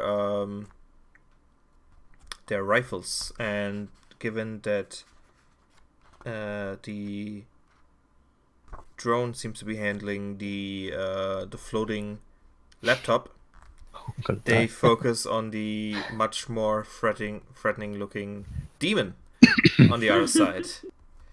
Not that threatening. More threatening than a laptop. That's fair. But the laptop has porn. The threatening kind of porn, I guess. Okay. So, they try to shoot you with their rifles. Let's see. The first one rolls a 13. He didn't roll too high. That's a total of 13. Does that hit? Versus armor class? Yes. No, does not hit. So you hear a loud bang, and something impacts behind you in the wall. The next one, Jesus Christ. He rolled even lower. He rolled a 10 total, which is he rolled a natural 1. Ooh. So his gun misfires. These are, again, rifles are a very rare weapon. They are ancient, and they are artifacts, so they need to be taken care of. And if you don't do that, sometimes shit can happen. And in that case, the gun blows up in his hands. He's so shocked by that he kind of like he was in a aiming position, like on his knees. He stumbles back, slips, falls down, falls over the edge of the platform, and slides down the trap into the laser grid. And again, Ooh. you just hear a very, very brief yelp, a sizzling sound, and then the smell of bacon fills the room. His friend looks horrified. Absolutely horrified. Yeah. It is now Kojab's turn. Okay. Are those floaty robots still recharging on the thing outside? Yes, yeah. Can I grab one? Sure. I'm gonna run out and grab one by the little leg Mm-hmm. and like drag it back in. And I'm Mhm. like, only I get to fire rockets at Ping. Like swirling it and trying to throw it at them. All right. Make a Love it. what would that be? That would be a one-handed light ranged attack. I assume. One-handed light ranged. Okay. One-handed light ranged. Okay, got it. That is 16 plus 8. 24? That hits. Okay. Yeah. Roll for damage. Okay, damage is 1d8. Where's my d8? Come here, d8. No, that's a d6. Yeah. 5. Okay. I'm going to roll a straight 20 to see. Okay, no. You hit the robot. It takes damage, like it floats back a bit, but then corrects itself, and it steadies. It does smoke a little though. Also, I'm going to be right back. Okay.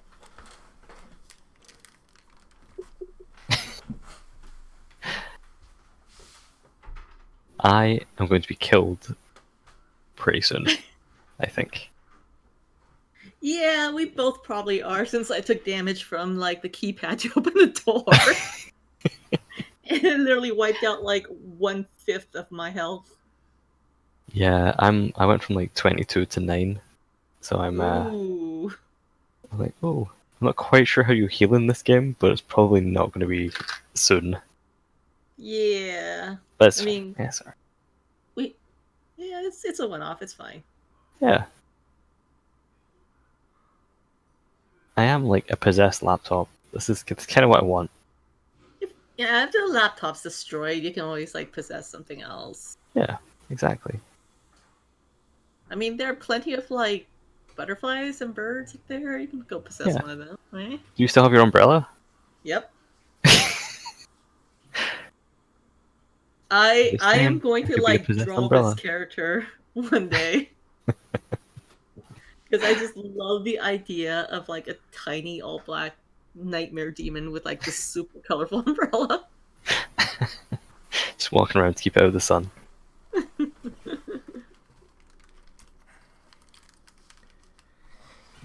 Okay. So we're back on top of the order, top of initiative. Like shaking Okay. my fist. Like there are more floaty things out there. You better stop. Ping, it's your turn again. So can I fly through the grid? You Like can that. certainly try, yeah. Certainly try. That would This might be how I go out, guys. let me just sorry. I am going to kill my cat. Hold on. We're gonna get kicked off Twitch for that. That's Cat against murder. TOS.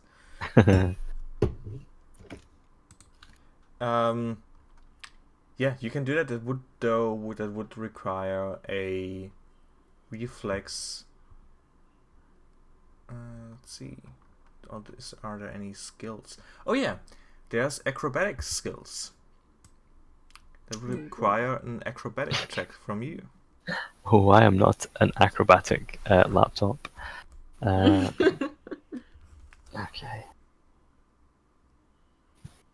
I believe in you. I suppose my question is, if I flew, I know, because I wouldn't really work with it. Okay, hold How on. about I can throw you? Yeah, throw me through the laser grid. I'm trying to think. I've got this ability called Ectoplasmic Plunge, Mm-hmm. but it's a touch, I think, so I have to get close enough to touch them. Oh, that is a There's lot of damage too. definitely gaps in between the grid.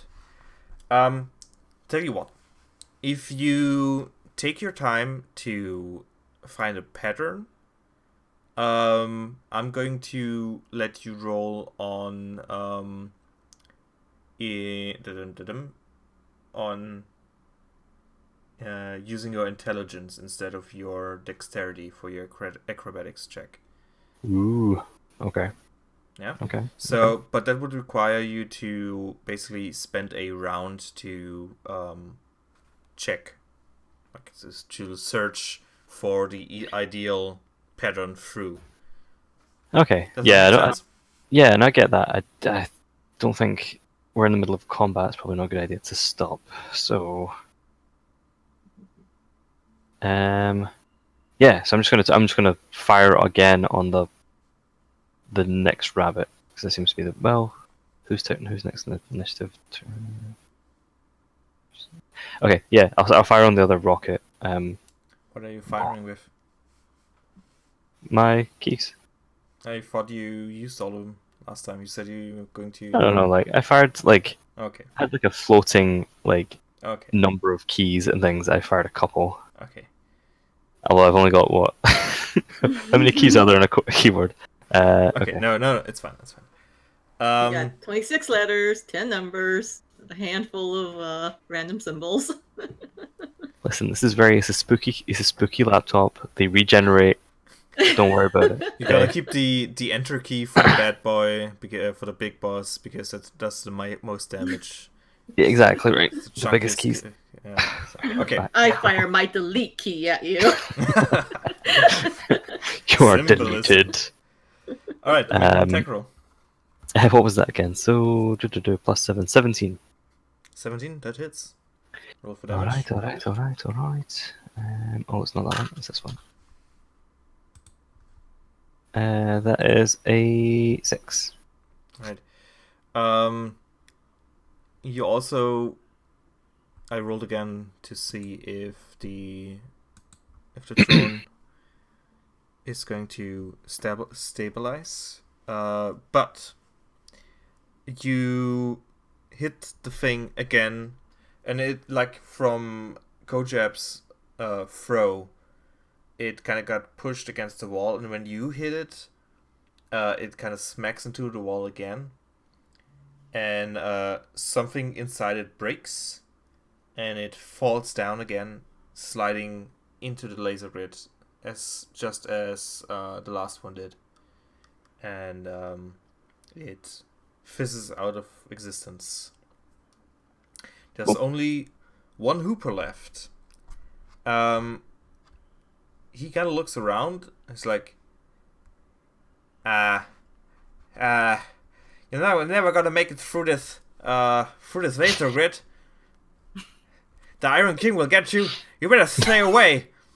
And he turns around. Okay, but one question though. One question. What? Yeah, it's like where's the machine that's making all these damn robots? And he turns around and runs through the door. That's very unhelpful. I'm bringing this up to your Iron King. Wait till your review comes up. All right. So, you're now alone. We are out of initiative. You're now alone in this trap room. Okay. What do you want to do? The laser grid is still active, still giving off a constant, strong humming sound. Ping is going to turn around and put the thumbs up, and then turn back around and try and take the time now to float through the laser grid if I can find a path. Make your acrobatics check using intelligence. Because if I remember right, there's a panel of blinky lights on the other side somewhere. Mm-hmm. Okay. My roll using my intelligence. Okay, which is plus. Also, Kojab, remember you have a teleporting skill. I do. Hmm. I guess I can try to. No, I'll let Ping do the thing right now. I don't want to like get anywhere near. Give the him his laser thing. fun. He Yeah. While, Just is that, like- while Pink's like floating around, I'm just gonna like lay down for a bit, take a breather, maybe Fair eat a enough. snack. All right. So what did you roll? It's Mark? an 18. 18. Okay. It takes you a bit. You sometimes get dangerously close. It does get pretty hot. At one point, you forgot that you have feelers now. So you get dangerously close before you dip down low last second. And you kind of recoil your feelers, which you can do now, which is weird because it's the only organic thing on your body. Mm-hmm. But after a bit, you manage to slip through this grid of lasers. Like it's a 10 feet wide like fence, like a barrage. Like there's no real like nice pattern to it. It's just random lasers that are constantly going Okay. in random angles and directions. But you manage to go through to the other side, and there you find the panel, which is still blinking. Okay. Have a closer look at it and see if I can determine what it's for and how to. I imagine as a player what it is. Probably as a character too, what it's for, but Make a science check. science, my favorite. Science, yeah. Oh, this is not good. All right. Oh no, that's good. Hey, that's 20. 20. Yeah, that's good. Yeah, you recognize pretty quick that this is controlling the trap, the laser grid, and you Aye. could activate this here, and you found a way how to do that with this panel. So you could, if you choose if you wanted Cool. to. Yep. Do that. Little ghost hand's gonna beep, turn it off. All right. So the laser powers down. It goes. The lasers disappear. The heat still remains, lingers in this room. You now see in the middle of the room where the slope kind of meets in the middle, you see small heaps of ash.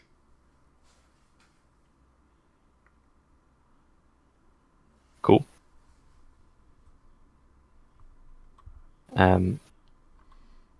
Yeah, I'm just gonna float where I am and wait for you.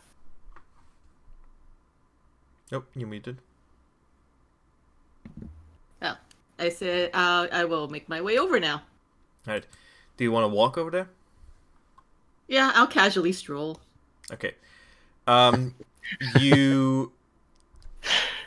You kind of like drop down from the small platform. As soon as you touch the ground, you slide. Like again, it's like being on ice, which has also been oiled and highly polished. Like there's it's almost as if it was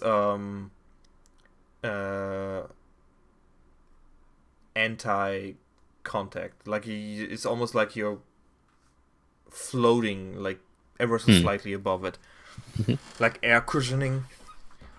So I'm gonna need a dexterity reflex check from you. Reflex defense. I found it. Okay, so Actually, no. Wait. how do I do this? Oh no, yeah, I forgot. 4th edition. Your reflex defense is a constant number, kind of like your armor class. I'd have to roll against you. So in that case, let's do a acrobatics check. Acrobatics. Okay. I think I get extra acrobatics. I do. Nice. My acrobatics is +8. Nice. That's good. So that's 21. Oh. So you slide over there in style. Do you want to describe how you make your way over there? Do you like do a certain pose or anything? Do you do tricks? Just thumbs up the whole way. Whoa! Yeah, I'm doing like, almost like a tire roll, like head over heels with my arms out, like, with the thumbs up the entire way.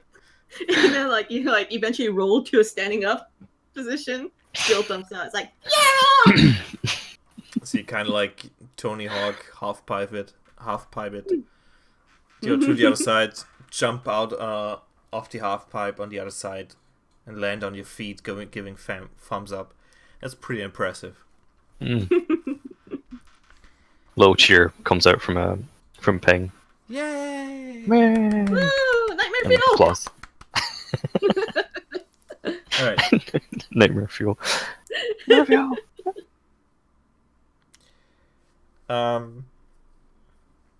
There's a door that's leading into the next room. Do you want to enter it? Mm-hmm. Of course we do. All right. No, we will stay in the trap room forever. This is our home now. So as you enter the room, you see a huge mechanized arm that hangs from the 30-foot high ceiling. Machines hum along the chamber's periphery. Two massive vats swirl with... Jesus Christ, what's that kind of word? Scintillating colors. Does it make sense? Is that a word? Scintillating, yes. Okay. I never heard of that word before. The fluid appears to move on its own. A large tube stands on a 10-foot high platform that has a flashing computer console. The Hoop wears a shiny iron helmet. The moment you enter the large hoop that's standing on this platform, points his arm out towards you, and the moment his arm moves, the mechanical arm also moves. And he says, "This is far enough. I will not have you invading my space or my castle. You will bow down before the Iron King." Ah, so you're my new daddy. Kind of lowers his arm with the mechanical arm also lowers, like, "Excuse me?" Yeah, bunch of guys we met said you're going to take care of me, so yeah, hi. My name's Kochap. Nice to meet you, new daddy. Do I call you Iron? Iron Daddy? Daddy King? King Daddy? Papa? Papa? Papa? Papa Iron? Will you take good care of me, Papa?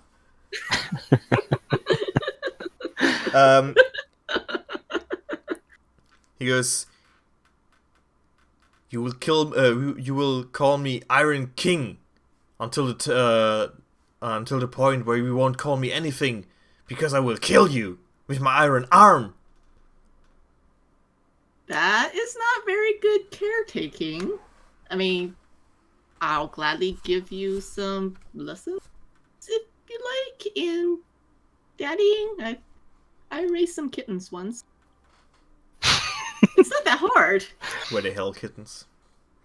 Yeah, all you need to do is, not kill them. And, food every once in a while, it's fine. He lashes out again. He says, "It's enough! I will deal with you myself!" And that's why we're going to roll for initiative. Gonna mess this guy up. I should say that Ping is now he's got a cracked screen and there's wires hanging out of the bottom of his case and stuff. Oh jeez. Why are my initiative rolls so low? Yeah, mine wasn't very good. That wasn't That's great. a 9. Alright. That was a 3 for me. Total or your roll? No, I rolled a 1. I rolled like a 3. Hmm. So the good news is I rolled a 4. But he still goes first because he has a total initiative of 7. And he's going to try to attack you. Wait, with- I thought my total was 9. Oh, sorry, I misunderstood. I thought your total was 3 for some reason. No, that's why I rolled. Oh, sorry. Okay, no, go for it. You're first then. Okay. I'm going to ask him, hey, where's the place you're making all those robots? Just by the way. And he says he gives a wide gesture. Says, this is my realm. I will be the Iron King, the king of robots, and he will rule the land with an iron fist.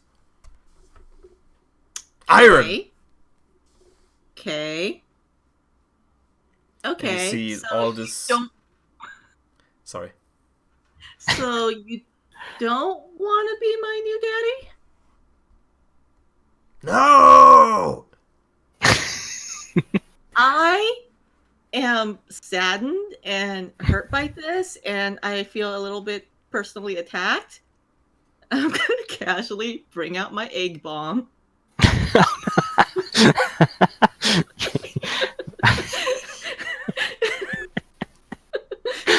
Oh. We could have been good, Daddy. We could have been good together. I would have loved to live in this world with you. Click, toss. Okay. Click and like roll. So you're giving an egg to a bunny. So that's cool. Smart. They collect those. I've heard that. This is the Fox and Penguin Easter episode. Exactly. Yeah. No. Make an ranged attack roll to see if you like. I imagine you want to throw it towards him, like at his feet or something. Okay, so light ranged? I imagine, yeah. It's just you throwing something. Light range weapon. Okay, got it. Just to see if you get it close to him. Holy shit. Okay. 27. All right. So Smack him in the face. you do smack him in the face, like, okay. This fight is a lot shorter than I anticipated. Listen, we don't mess around with one shots, okay? We should go, Ping. Yeah. The bomb is flashing. You hit him in the face. He's knocked out. He slumps down. He collapses on top of the bomb.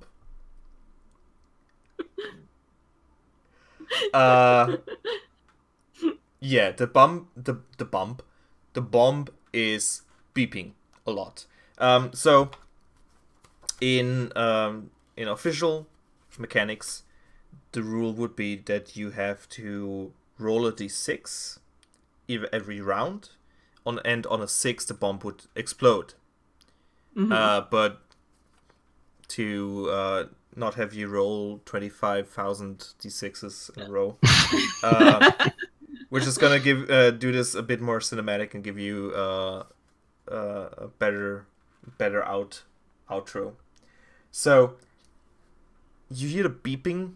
You run through the trap door, like the where you were before. You run past the electrical field, and start to run up the slope. When suddenly you hear a boop, boop, boop, boop, boop, boop, boop, boop. And it sounds like something is imploding because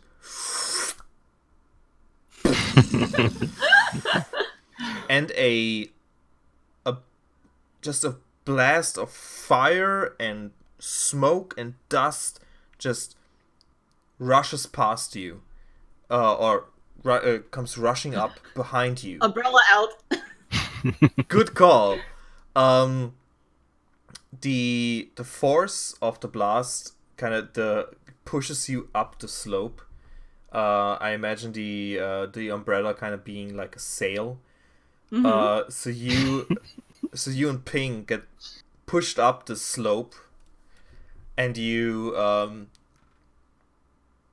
get propelled up this ramp, and you land in a cushion of this glowing moss, where you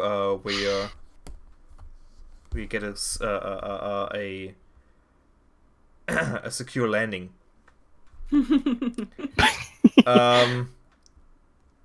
But still, like, your ears are ringing, and there's dust and debris everywhere, and just you see fire just spouting up the spiral like a volcano, absolutely destroying these large moths that were living in this cave. Yes, That'll good. be fine.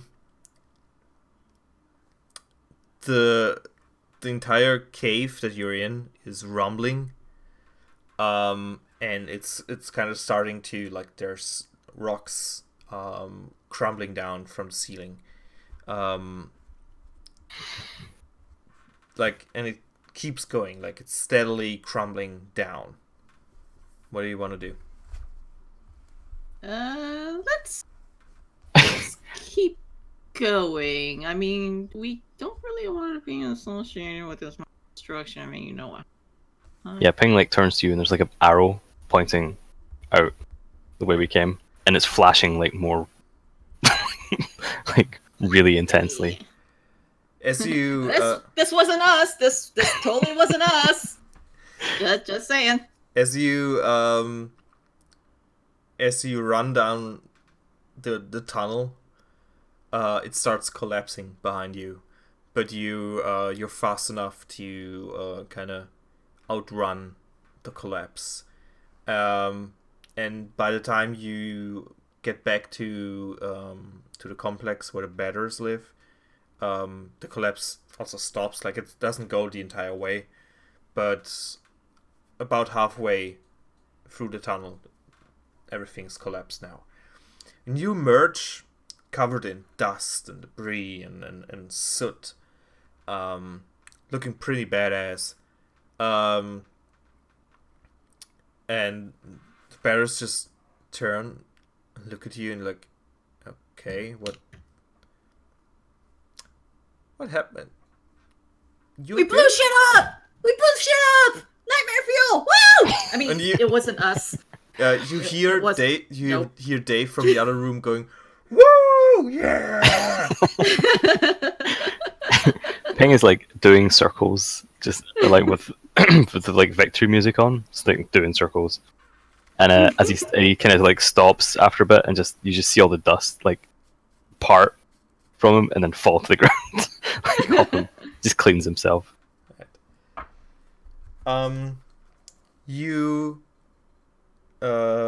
manage to get back to town, where the people greet you. You tell them that you got rid of the approaching invasion of the Iron King. The hill, by the way, now has a large hole in its side.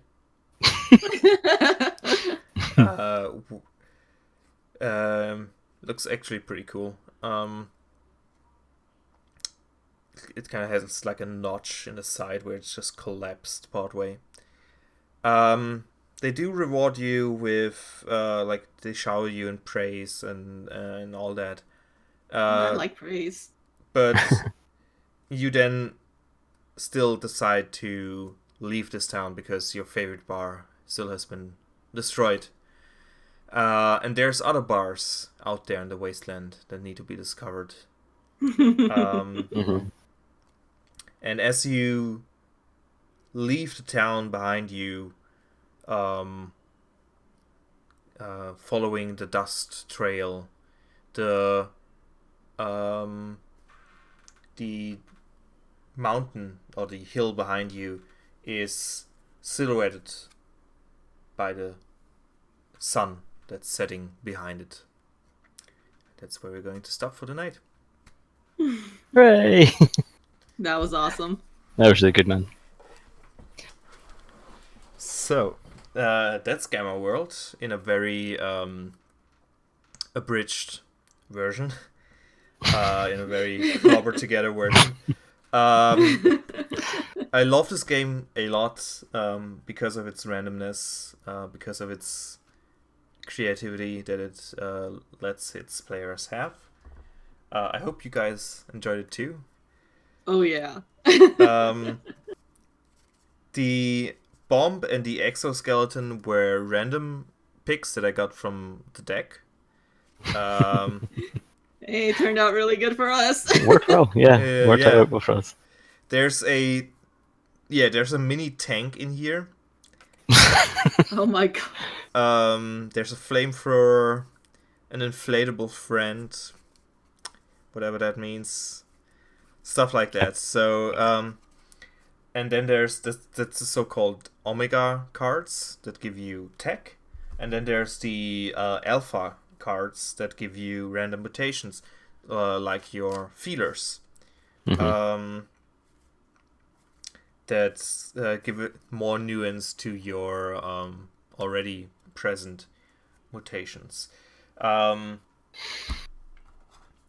Again, I love this game a lot. I love it to bits. I love the setting. So we'll see. Maybe I'll try to get a proper campaign going for this. If you're interested. That would be awesome. Sounds good. I am definitely interested. This was a lot of fun. Okay. It was so much fun. All right. Yeah, that's it for tonight, folks. I hope you had a good time watching. We'll be back with Dungeon of the Mad Mage next week, next Monday. Again, this was a impromptu one shot we did. But we'll be back next week. We are very close to level 2 of the dungeon. There's a bunch of cool stuff that's going to happen before the end of level 1. The climax of level 1 is pretty interesting. I hope you'll... No spoilers, Jan. I hope you guys will enjoy it. But until then, are there any things you guys would like to promote? Any stuff you do personally? Mark, I heard you have a Twitch channel. What's that called? It's the Penguin and Fox show. Yeah, it's far superior brand. Sure. So you should definitely subscribe. Smash that subscribe button. Stop. I hate As you. they say. But no, you can find us on YouTube, and it would be good if you subscribe to that, where we're kind of hosting all of our old sessions.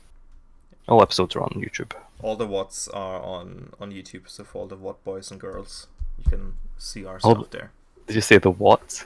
What? VOD. Video on demand. Oh, VOD. I thought you said what. What? I said- I heard What? that Okay. too. Yeah, VOD. All the VODs are on there. Yeah. I have a D&D 5th edition game on Wednesday nights.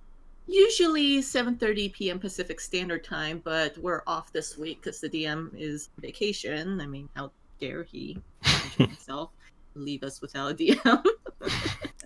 But we should be back next week. Awesome. Where can you find that stream? On my channel, Starliday, and which is also my Twitter name if you want to follow me there as well. Right. That's pretty much all I do. That and bullshit. All right. So again, thanks for stopping by. Thanks for playing. And we will see you guys next time. Until then, everybody, good night. Night. Good night.